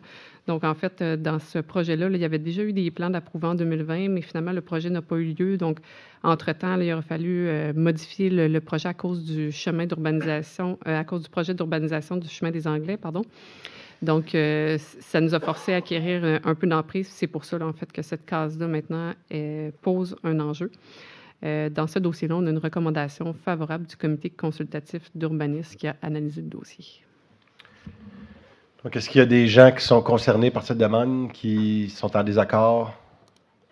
Une fois, j'espère que vous êtes en accord. OK, c'est bon, là. Sinon, ça allait pas bien. Allez-y. D'ailleurs, Mme Michaud, vous me permettrez de vous remercier, vous, mais aussi l'ensemble des gens de la Légion, parce que vous faites vraiment un travail. Vous savez, c'est un bâtiment qui a passé au feu. Je sais que vous avez eu beaucoup de patience, mais là... Ce que j'ai dit passer au feu, excusez, oui, il y a un effondrement à cause de la neige. Mon Dieu, c'est complètement différent de ce que j'étais dans ma tête. Mais tout ça pour vous dire que vous faites vraiment un travail formidable avec l'ensemble de votre équipe. Puis on a hâte de revoir ce bâtiment-là. Je pense que ça a énormément avancé lors de la dernière rencontre avec M. Champagne, avec M. Franche aussi qui était présent. Mais là, il ne faut pas que vous me parliez de la région, il faut que vous me parliez de la demande. Il faut que j'applique. La parole est à vous, puis c'est moi qui parle trop. C'est compris. Allez-y. Question en relation avec le plan d'implantation. On nous avait demandé d'assurer la case de stationnement pour en faire un plan vert. Est-ce que ça veut dire que ça doit être assuré de ce que je peux comprendre de ce que vous venez d'expliquer ou on le laisse comme ça parce qu'il y a acquisition ou dérogation? Vous parlez de la case qui est problématique là, avec la dérogation? Oui. Parce qu'on nous avait demandé de la assurer. Mais malheureusement, on n'a pas eu le temps de faire le changement à la dernière minute là, parce qu'il nous restait à peine 1 heure avant de pouvoir transmettre le plan. Donc là, c'est la raison pour laquelle je vous le demande, parce qu'il est prévu au plan d'assurer la dernière case de stationnement. On parle de celle-là qui est sur le côté de la... Exact, du côté de la garderie. OK. Je vais vérifier, puis ça ne me dit rien, honnêtement. Là. Okay. Je ne pense pas que ça faisait partie nécessairement des demandes, puis je ne pense pas que ça a d'enjeu pour la dérogation mineure, parce que de toute façon, c'est l'aire de stationnement là, qui doit respecter le 1 mètre. Donc, ça ne change rien pour la dérogation. Parfait. Ça répond à ma question. C'est bon? Merci, Mme Michaud. Votre bon travail. Autre question? Parfait. Personne d'autre. Donc, j'aurais besoin d'un proposeur et d'un appuyeur. Proposé par Patricia Lebel. Appuyé, Éric Ladouceur. C'est adopté à l'unanimité, donc... On a hâte de lever l'appel, de couper le ruban. C'est une belle subvention que vous avez eue du gouvernement. Je pense aussi le fédéral, là-dedans, on laisse les étapes aller, je m'arrête là. Mais le fédéral, les compagnies d'assurance, je pense que tout le monde a hâte que ça parte. 10.7, il est proposé d'accorder la demande de dérogation mineure concernant la marge avant, le taux d'implantation de la localisation d'un aire de stationnement et des cases de stationnement, un accès demi-cercle sur le lot 4894631 situé sur l'avenue de la Gare visant à autoriser une coefficient d'emprise au sol de 22,61 au lieu de 30 %, d'autoriser une marge avant variant de 7,88 et 85,4 mètres au lieu d'une marge avant de 4 mètres et maximum de 6 mètres. On va vous expliquer tantôt pourquoi. Vous allez voir, il y a une grande différence, mais c'est simple, vous allez comprendre. Autoriser l'aménagement d'une aire de stationnement en cours avant au lieu d'un aménagement des aires de stationnement en cours latéral arrière uniquement. Autoriser l'aménagement de 36 cases de stationnement disposées en tandem au niveau du stationnement souterrain au lieu accessible via une allée de circulation. Autoriser un accès en demi-cercle ayant une tangente intérieure de l'arc de cercle de 4,6 mètres de la ligne avant au lieu de 6 mètres, selon les plans des élévations reçus le 18 mars 2024. Avant de proposer, je trouve ça vraiment important de laisser la parole à Mme Laurier qui va tout vous expliquer la situation. Merci. Donc, on voit ici à l'écran le terrain en question. Là, on est dans la courbe de l'avenue de la Gare, à côté des bureaux de la Sûreté du Québec. Et ici, on a un plan du projet là, qui illustre quelques enjeux là, avec le projet. En fait, c'est un projet d'habitation. Il y a 3 phases. Vous voyez les 3 bâtiments en forme de L en gris qui sont sur ce terrain-là, qui est en partie boisé. Donc, c'est sûr que là, la dérogation au niveau du coefficient d'emprise au sol, 22,61 % plutôt que 30 %, l'objectif d'avoir un coefficient, donc une emprise de bâtiment plus faible, c'est de préserver l'espace qui est à l'arrière du terrain et qui est boisé. Donc, en faisant ça, en dégageant du sol des bâtiments, on permet de conserver certaines superficies boisées.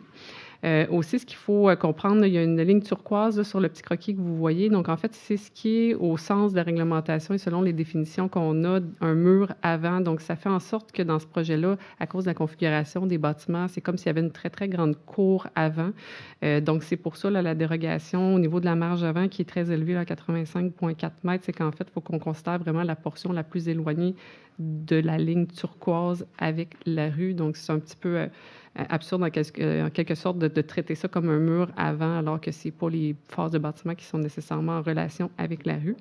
Ça crée également une vaste cour avant. Donc, c'est sûr qu'habituellement, les espaces de stationnement, on les prévoit en cour latérale ou arrière. Donc, dans ce cas-ci, à cause de la définition qui crée une espèce de grande marge avant et cour avant, bien là, le stationnement se ramasse en cour avant, alors que finalement, au niveau de ce qu'on va voir sur le terrain, va être plutôt assimilable là, à une cour latérale.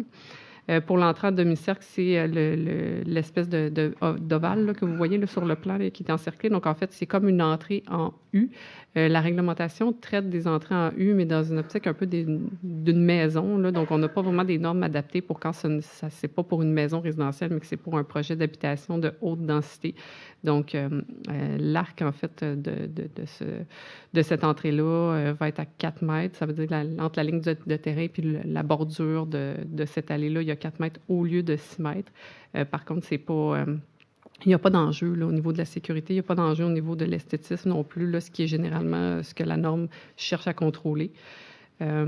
Également pour les cases tandem, donc ça permet de sauver un peu d'espace, d'économiser de l'espace que de mettre des cases tandem. Quand on parle de cases tandem, c'est une voiture qui est stationnée directement derrière l'autre, donc sans qu'il y ait une allée de circulation. Donc un petit peu comme une maison là, qui aurait une allée simple avec une voiture derrière l'autre. Donc c'est ça ici qu'on vient permettre pour 36 cases. Ça permet de récupérer de l'espace parce qu'il faut savoir que dans ces projets-là, les stationnements souterrains, c'est sûr que plus ils sont vastes, bien, moins on peut planter par-dessus. Donc, tu sais, partout où il y a un tréfonds qu'on appelle un stationnement souterrain, on ne peut pas mettre des arbres à grand déploiement.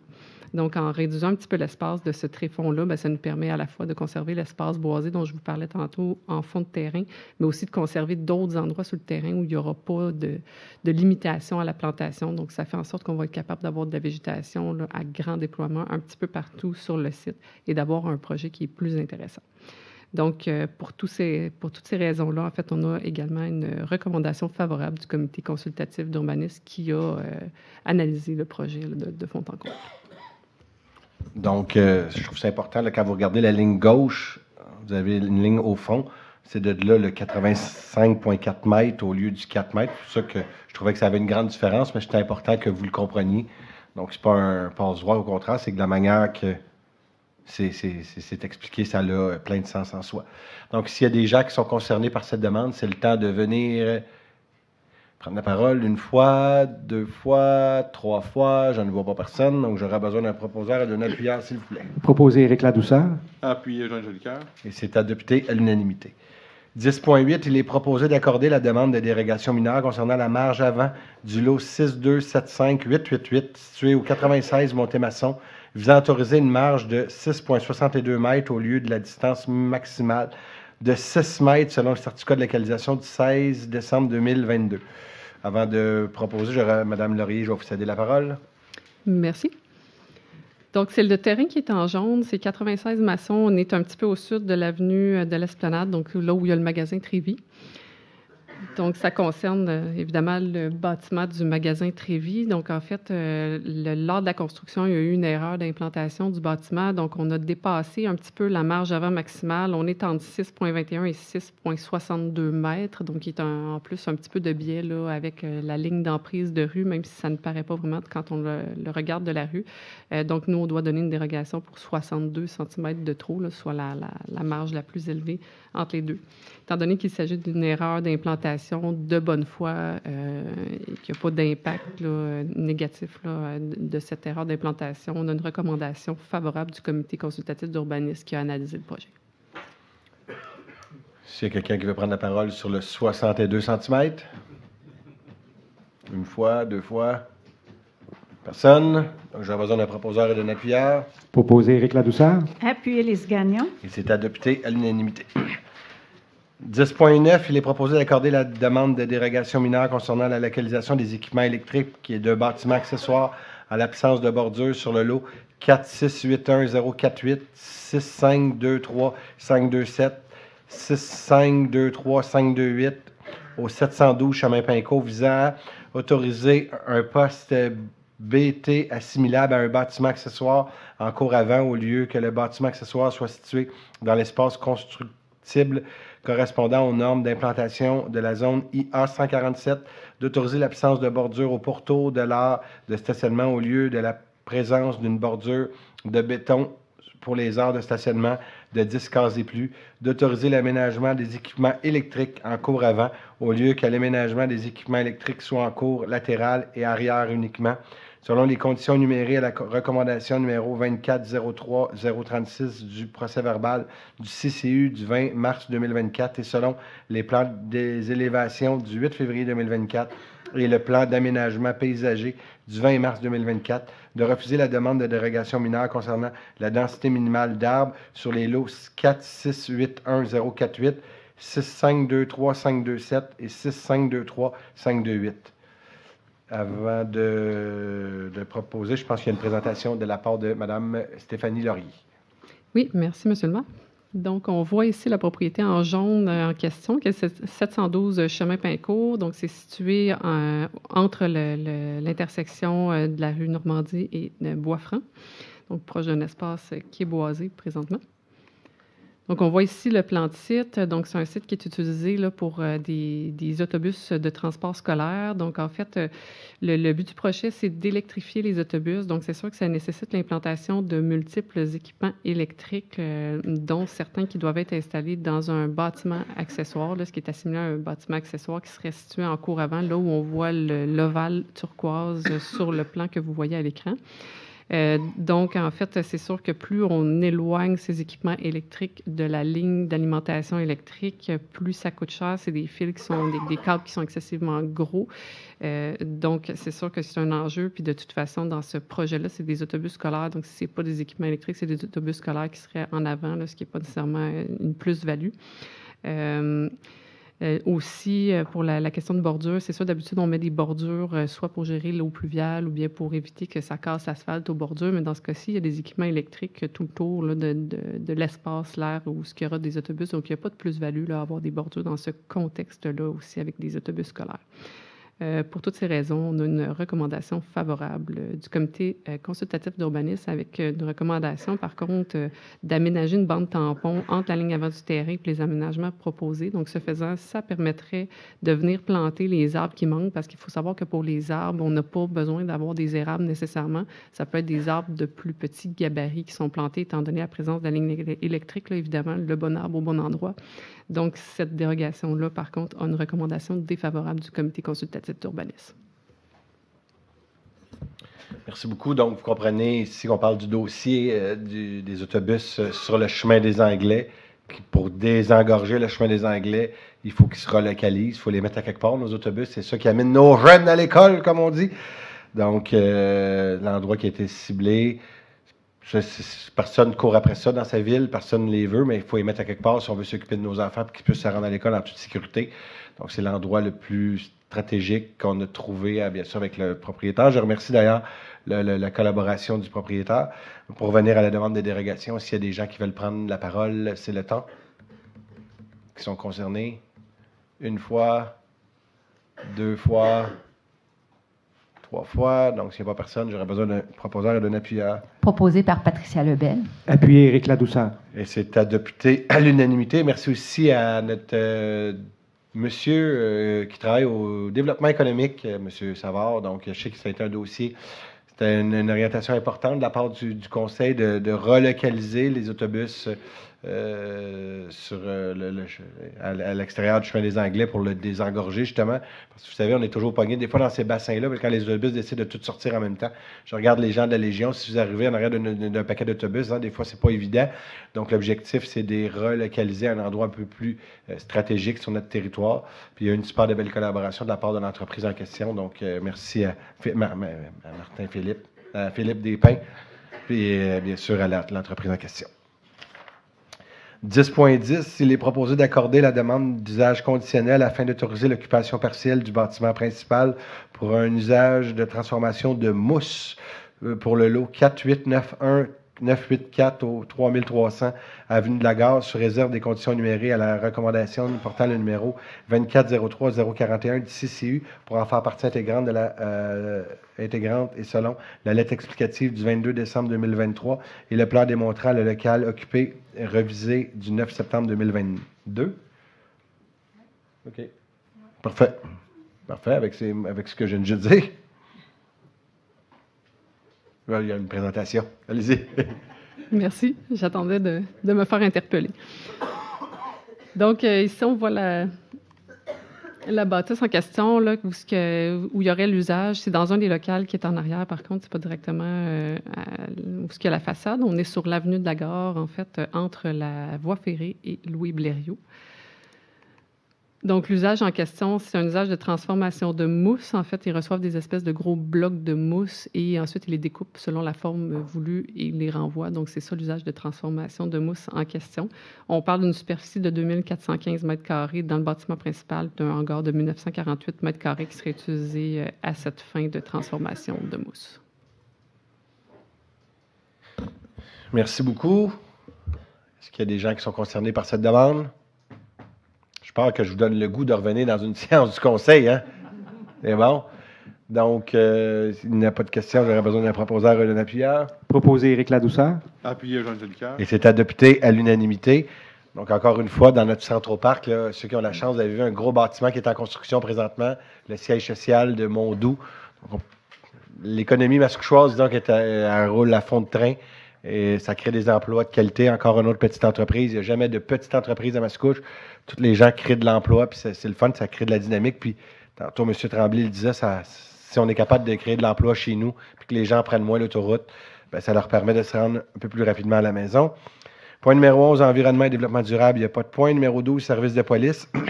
Il est proposé d'adopter une signalisation de stationnement interdit de 7h à 18h du lundi au vendredi du côté est de l'avenue Chateaubriand, entre le chemin Sainte-Marie et l'adresse 1201 avenue de Chateaubriand, conformément au plan de signalisation joint à la présente résolution pour en faire partie intégrante, d'adopter une signalisation d'arrêt interdit en tout temps dans l'intersection de l'avenue Chateaubriand et du croissant d'Auteuil, conformément au même plan, d'autoriser le service des travaux publics, bâtiments, parcs et espaces verts à procéder à l'installation des panneaux de signalisation requis en conformité avec le plan de signalisation joint à la présente résolution pour en faire partie intégrante transmis par le service de police. Proposé par Patricia Lebel. Appuyez les Gagnon. Et c'est adopté à l'unanimité. Donc, vous avez le plan devant vous. Donc, c'est pour permettre justement un dégagement. Et beaucoup de véhicules se stationnaient là pour aller à la côte des bassins. Le but, c'est de permettre aux autobus. C'est un beau plan, ça, madame. J'aime ça, c'est clair, j'aime ça. Donc, pour permettre justement de bien tourner, que ça aille bien. Prévention des incendies, aucun point. Travaux publics, et M. Jolicoeur, je vais vous laisser lire l'avis de motion, s'il vous plaît. Bien sûr, M. le maire. Je, Jean Jolicoeur, donne avis de motion et dépose le projet de règlement numéro 1341, déclarant une dépense et un emprunt de 4 500 000 pour l'acquisition de matériel roulant, d'équipements, accessoires et autres frais connexes pour une adoption à une prochaine séance ordinaire ou extraordinaire. Merci beaucoup. Donc, si on parle, vous savez, on a une flotte automobile. Vous voyez tous nos véhicules dans les routes, dans les routes de la ville.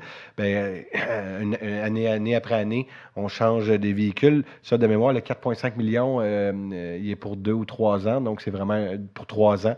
Donc, à toutes les années, quand le véhicule, sa durée de vie est plus bonne ou qui vaut score assez cher, même chose, il y a des véhicules de police à l'intérieur de tout ça. Donc, le but, c'est toujours d'avoir un règlement d'emprunt pour faire de l'acquisition de nouveaux équipements.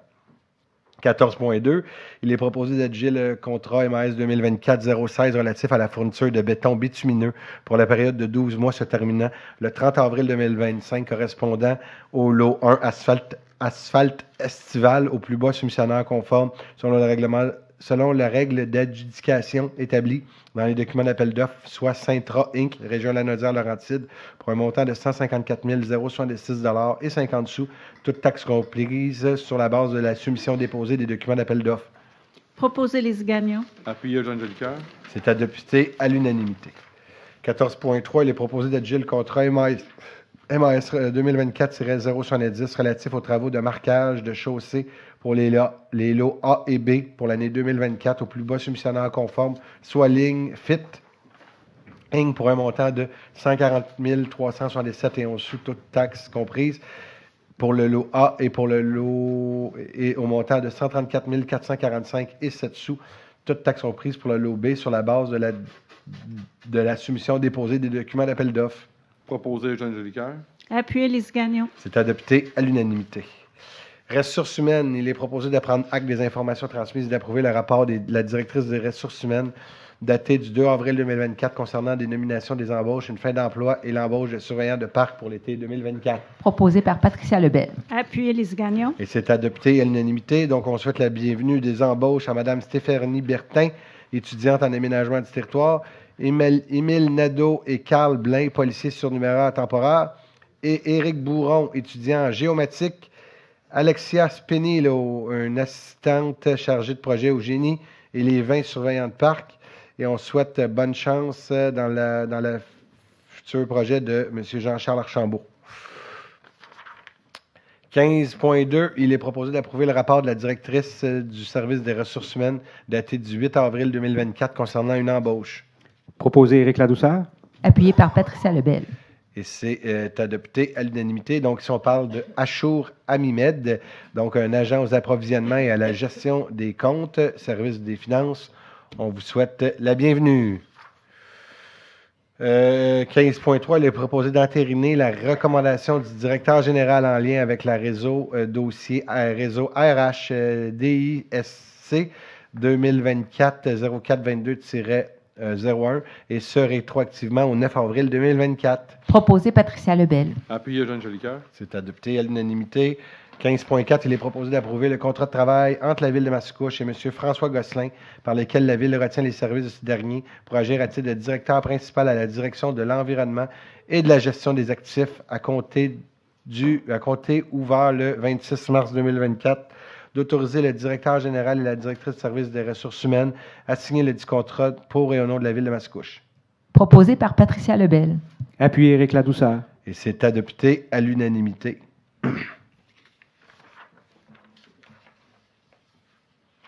15.5, il est proposé d'approuver le contrat de travail entre la Ville de Mascouche et monsieur... Excusez-moi, monsieur le DG. Les contrats de travail avec les directeurs, c'est pas moi qui les signe? Oui, hein? Merci, monsieur le DG. Donc, si vous le permettez, ça va être le directeur général aussi d'autoriser le maire à signer les contrats. C'est bon? C'est bon pour vous? Vous rajouterez le maire. 15.5, la même chose, donc vous rajouterez le maire. L'ai-tu lu encore? Je ne l'ai pas lu encore, je vais aller. Il est proposé d'approuver le contrat de travail entre la Ville de Mascouche et M. Bernard Bélanger, par lequel la Ville retient les services de ce dernier pour agir à titre de directeur du service des travaux publics, bâtiments, parcs et espaces verts, à compter du ouvert le 26 mars 2024, d'autoriser le directeur général, le maire, le directeur général, la directrice du service des ressources humaines à signer le dit contrat de travail pour et au nom de la Ville de Mascouche. Proposé Lise Gagnon. Appuyé Eugène Jolicoeur. Et c'est adopté à l'unanimité. Donc, François, je pense que la dernière fois, on avait parlé un petit peu, M. Gosselin, qui était l'ancien directeur des travaux publics, devient le directeur principal. Donc, il va être en charge de la direction de l'environnement et de la gestion des actifs, qui est sous la supervision, bien sûr, de la direction générale adjointe. Donc, nouveau poste, ça va être plus qu'intéressant. Tous les projets qui s'en viennent, tout ce qui s'appelle le génie, tous les projets à venir au niveau de la Ville de Mascouche. Puis Dieu sait qu'il y en a beaucoup à faire au cours des prochaines années. Donc, on a vraiment confiance en toi, François. Puis merci de continuer puis de grandir à l'intérieur de la belle et grande famille de la Ville de Mascouche. Maintenant, Bernard Bélanger, qui était le directeur adjoint au service des travaux publics, va prendre maintenant la pôle du service des travaux publics, bâtiments, parcs et espaces verts. Donc, beaucoup de travail terrain, en lien beaucoup souvent avec les citoyens. Quand on parle de nid de poule, on parle de parcs, la planification des parcs, donc la préparation plutôt des parcs pour les étés. Ça a tout organisé par, bien sûr, notre ami Bernard. Donc, on te souhaite la bienvenue. Puis, toi aussi, félicitations de grandir à l'intérieur des murs de la ville. Communication, il n'y a aucun point. Culture et vie communautaire, à 17 points, il est proposé de résilier le protocole d'entente intervenu entre le Centre d'entraide de Mascouche, le groupe Ressources des Moulins et la Ville de Mascouche pour la gestion des cloches de récupération de vêtements conditionnellement à l'acceptation de la réalisation par le groupe Ressources des Moulins. Proposé par Bertrand Lefebvre. Appuyé par Michel Demers. C'était adopté à l'unanimité. Donc, depuis 2015, c'était le Centre d'entraide de Mascouche qui gérait les cloches de récupération de vêtements. En raison de nombreux dépôts sauvages et de la dangerosité. Quand je parle de dangerosité, là, je vais vous dire, comme maire de Mascouche, je suis vraiment pas fier. Il y a même un bénévole au centre d'entraide qui a trouvé une seringue dans du linge. Tu sais, je veux dire, de m'amener, c'est des gens qui vont donner du temps, qui sont bénévoles. Donc, il y a déjà eu une campagne il n'y a pas longtemps. On n'est pas des jambons à Mascouche. Je peux vous dire que ça a été une campagne. Ça a été un geste pas mal de jambon. Je ne suis pas très, très fier là, d'être la maire de Mascouche quand je vois des choses de même.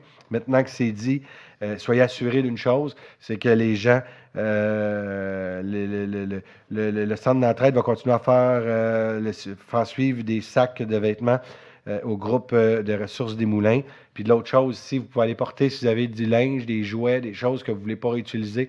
Premièrement, quand vous les mettez dans votre bac de vidange, vous savez qu'une ville paye selon le tonnage. Donc, si vous mettez du linge, puis vous mettez des jouets et des grosses affaires qui sont réutilisables, premièrement, dans les 3 R, le premier R, c'est réutiliser. Donc, si c'est encore bon, soyez assurés que peut-être une famille un peu moins fortunée pourrait le réutiliser. Donc, allez le déposer, soit pour les gens de Mascouche plus Centre-Ville au centre d'entraide, qui est au coin de l'avenue de la Gare et du chemin Sainte-Marie. Sinon, pour les gens qui demeurent dans les secteurs d'en haut, vous avez le centre de la Petite Ressourcerie, qui est dans le centre d'achat où il y a la fine bouche et le cornet, là, le chocolat.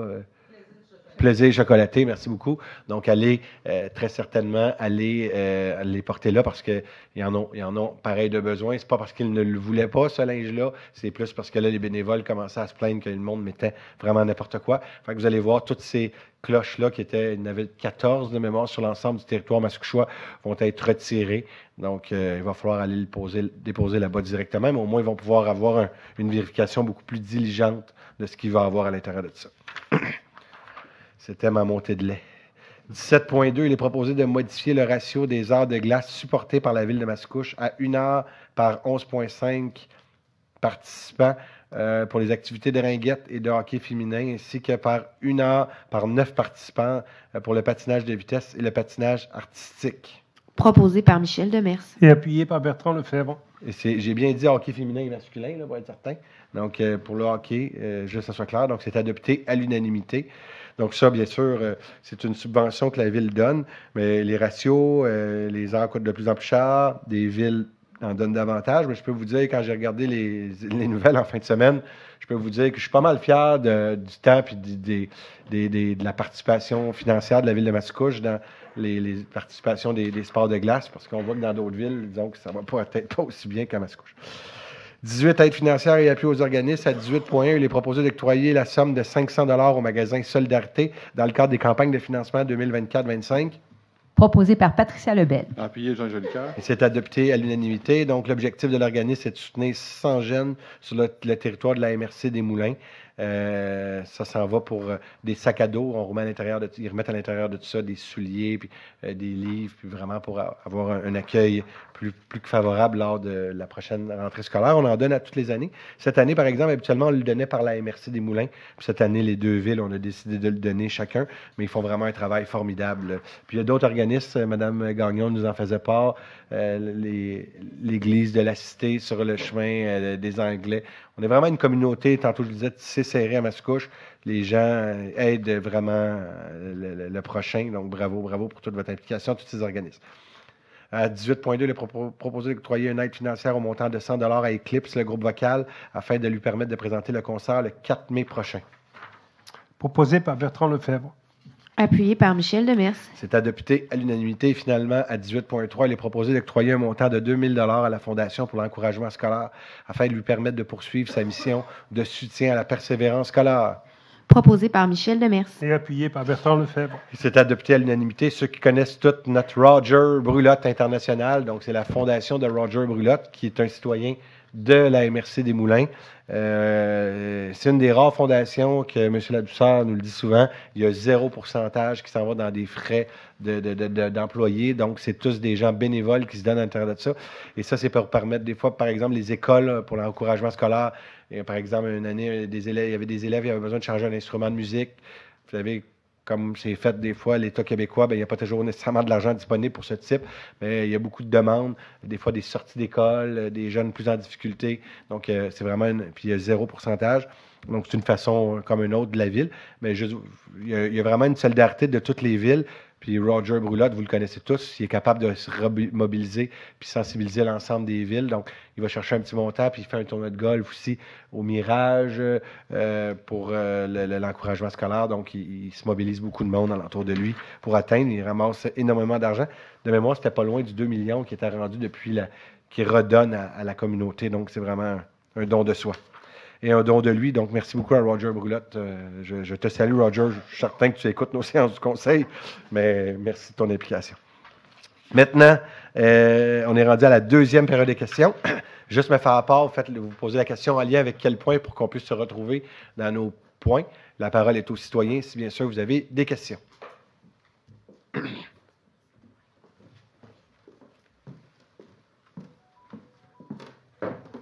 Alors, bonsoir, Hélène Michaud. Ce soir, je veux simplement vous dire, pour le dernier point que vous venez de mentionner, que nous avons reçu un rapport concernant la réussite scolaire et le décrochage scolaire. Ça représente énormément de sous. C'est 8,7 milliards de dollars que ça coûte en décrochage scolaire. À l'État québécois par année? Seulement dans la Naudière. Combien le montant? 8,7 millions. OK. Donc, on a reçu les rapports qui sont tombés cette semaine avec le Carrefour Jeunesse Emploi. Donc, je crois que c'est une initiative qui est super importante pour encourager nos jeunes et je pense que c'est bien de le mentionner. On est quand même une MRC qui va recevoir une ville universitaire et je crois que si on veut qu'on ait un plan de succès là-dessus, ben il faut travailler fort au niveau du décrochage scolaire. Vous avez raison, il y avait une expression qui disait « ça prend tout un village pour éduquer donc un jeune ». Donc, c'est exactement ce qu'on fait. Donc, à notre façon, chacun à notre façon. Est-ce qu'il y avait d'autres mondes qui avaient la parole? La parole est aux citoyens. Sentez-vous super à l'aise? Quelque chose que vous avez moyen bien compris? On est là pour vous répondre, vous aider, vous accompagner. Une fois, 2 fois, 3 fois, pas d'autres questions? Parfait. J'essaie de vous motiver à venir poser des questions, c'est pas drôle, hein? C'est bon, ça veut dire que la ville doit bien aller. Ah, vous en avez une? Bon, venez-vous-en, oui! Ça fait pas rapport avec un point, mais dans le vous avez parlé du transport en commun, notamment du train. Avez-vous des nouvelles un peu à nous fournir par rapport à l'échéancier de quand que le train va repasser dans le tunnel, puis ça va être un peu moins long dans le tunnel du Mont-Royal, ou que ça va être terminé, en fait, et qu'il va y avoir la gare intermodale avec le REM et tout ça. Je ne sais pas si vous avez des nouvelles à nous fournir. Oui, donc je ne veux pas être le répondeur de mauvaises nouvelles, mais le train ne se rendra plus jamais au centre-ville de Montréal. Cependant, il va y avoir un arrêt à la gare. Elle s'appelle la nouvelle gare, elle va s'appeler A40 avec le REM. Donc, il va y avoir un débarquement, vous allez devoir marcher. Ce qu'on souhaite, nous, c'est d'avoir un système qui va se rendre, bien sûr, jusqu'à chez nous. Donc, on y travaille. Soyez assurés qu'on fait des doléances, qu'on fait des demandes, mais maintenant, on ne se mettra pas non plus, comme je disais tantôt, la tête dans le sable. Excusez-moi, 2 fois la même expression dans la même soirée, mais disons qu'il y a une réalité financière de l'État québécois. Là, quand on voit des budgets de 11 milliards de déficit, nous autres, les villes, le monde ne le savent pas, une ville, on est un gouvernement, mais on n'a pas le droit de faire des déficits. Donc, on se tire les bretelles. Mais on est des bons gestionnaires, je pense, parce qu'année après année, nos entrées d'argent correspondent au minimum. Puis on fait même des fois des petits surplus. Donc, mais à cet égard-là, je pense pas que ça va être demain la veille, mais du moins, peut-être d'améliorer le service. On essaie de regarder d'autres réalités. Est-ce qu'on pourrait avoir des autobus qui partent directement de la gare de Mascouche, s'en aller à Laval, s'en aller à Montréal, d'être beaucoup innovateur, d'avoir des voies réservées pour les autobus, parce que moi, je pense que dans la vision, on va avoir un équipement lourd de transport en commun. Ça, c'est important pour notre communauté. Mais rapidement, il va falloir trouver une solution parce que le train de l'Est s'est rendu un train moribond. Puis le monde ne le savent pas, mais c'est qu'on court comme un peu après notre queue parce qu'année après année, d'ailleurs, vous avez écouté des entrevues aujourd'hui, on a donné beaucoup d'entrevues, les morts là-dessus, les déficits d'opération sont payés par les villes. Mais moins que vous avez un service performant, plus que notre train est déficitaire, plus qu'il est déficitaire, plus qu'on paye cher. Plus qu'on a du service, plus ça nous coûte cher. Donc, on est comme dans un tourbillon présentement. Puis, ce qui arrive aussi, c'est que chez nous, notre réalité est complètement différente d'ailleurs. C'est que chez nous, notre TOD, nous autres, est existant. La densification qu'on a au pourtour de la gare, elle est arrivée, elle est obligatoire au sens de la loi parce que le gouvernement du Québec nous oblige à mettre de la densification quand on est un équipement lourd, mais notre train ne répond plus. Mais on est obligé, vous avez vu encore des projets ce soir, le zonage le permet. On ne peut pas arriver à un citoyen corporatif qui a acheté ce terrain-là il y a 10 ans avec un zonage qui peut faire 10, 15 étages sur son terrain et dire, à partir de maintenant, mon grand, tu vas faire 3 étages. Je pense qu'il va poursuivre la ville avec raison. Moi, je me mets à notre place. Si c'était mon fonds de pension, ce terrain-là, peut-être que je ne serais pas content que cette situation-là arrive. Maintenant que ça c'est dit, cependant, soyez assurés, puis je le dis bien honnêtement, vision long terme, on travaille avec le gouvernement du Québec, avec la RTM pour dire, oui, ça prend un équipement structurant, mais là, peut-être qu'on va passer à une vitesse beaucoup plus, des innovations beaucoup plus rapides au niveau du transport en commun, que ce soit encore les autobus, que ce soit parce qu'il faut trouver peut-être des plus petits autobus, plus de départs fréquents, des voies réservées. On est capable, là, sur le milieu, du côté de la 25, Tu sais, même une année, la voie en plein milieu de la 640, que présentement c'est un train, ça pourrait être des autobus. Il faut être imaginatif pour voir les choses. On est capable d'aller sur la Lune, on doit être capable de. On est assez intelligent au Québec pour penser différemment, puis de revoir les choses différemment. Mais moi, j'ose croire, puis j'ose espérer qu'on va arriver à quelque chose. Mais le train ne se rendra pas plus jamais à la gare centrale. Cependant, il va y avoir un arrêt à la A40 qui va pouvoir, bien sûr, avoir une correspondance. Ça aussi, ça va sûrement aider. Là. J'étais un utilisateur journalier du train, ça marchait super bien. On était un des trains les plus performants dans le lancement. Quand il a été lancé, là, on est vraiment parti en flèche et ça l'augmentait. Ah oui. Puis en 2021, je crois, qu'ils ont fait le tunnel Ville-Marie, le tunnel du Mont-Royal devait être fait, je crois, là, avec des normes de sécurité et tout ça. Bien, il fallait aussi permettre changer toute la méthodologie. Puis ce qui est triste, c'est que il y a eu l'Est, il y a eu des gens qui ont eu des trains, Laval, Montréal, la Couronne Sud n'a eu. Comment? Deux-Montagnes, oui, ça, la ligne de Deux-Montagnes. Je veux dire, on a été super. On aurait pu dire non, on n'en veut pas, puis on ne veut pas que vous changiez le tunnel, on veut garder. On a été super collaborateurs. Moi, je pense que c'est ça, quand on fait partie d'une communauté métropolitaine, il faut avoir la vision long terme, il faut avoir cette vision-là. Mais là, de manière, c'est à notre taux. Là, puis on pense qu'on se le doit de l'avoir, ce transport en commun-là. Puis je le répète, c'est pas du nouveau développement. Nous, il est déjà existant. Puis quand on parle de projets avec les agences de transport en commun, la RTM, pour ne pas le nommer. Mais tout ce qui est en planification, ils n'en prennent pas note parce que dans la réglementation, dans la loi, c'est seulement ce qui est existant. Fait que malgré que la ville, autant Mascouche que Terrebonne, on a des villes florissantes, que on nous demande de faire du logement, que le zonage est permis, mais dans les planifications de développement, toutes les fois qu'on les rencontre, on leur dit on a 15 000 unités qui s'en viennent. Mais nous, on s'en fout, c'est quoi qui est fait aujourd'hui. Je ne peux pas croire qu'on planifie comme ça. Quand vous regardez du côté européen, si aujourd'hui, on a tout un transport aussi bien réfléchi, c'est parce qu'il y a eu cette vision-là. Et toi, arrête de dire oui, monsieur. Là. Hein, il vient de la France pour ceux qui disent oui. Mais, non, mais tout ça pour vous, je te taquine, Bertrand, tu le sais. Mais tout ça pour vous dire qu'on a une réalité qui, moi, je pense qu'il faut justement bien réfléchir, bien penser toute la construction. Puis la loi devrait changer, puis ce qui est en planification, de l'intégrer en tant que tel. Merci de votre questionnement. Merci beaucoup. Est-ce qu'il y avait d'autres questions? Une fois, deux fois, trois fois? S'il n'y en a pas d'autres, j'aurai besoin d'un proposeur et d'un appuyeur pour la levée de l'Assemblée en vous disant que la prochaine est le 13 mai prochain. Proposé Éric Ladouceur. Appuyé Patricia Lebel. Et c'est adopté à l'unanimité. Bonne soirée. Je vous aime, M. Lefebvre.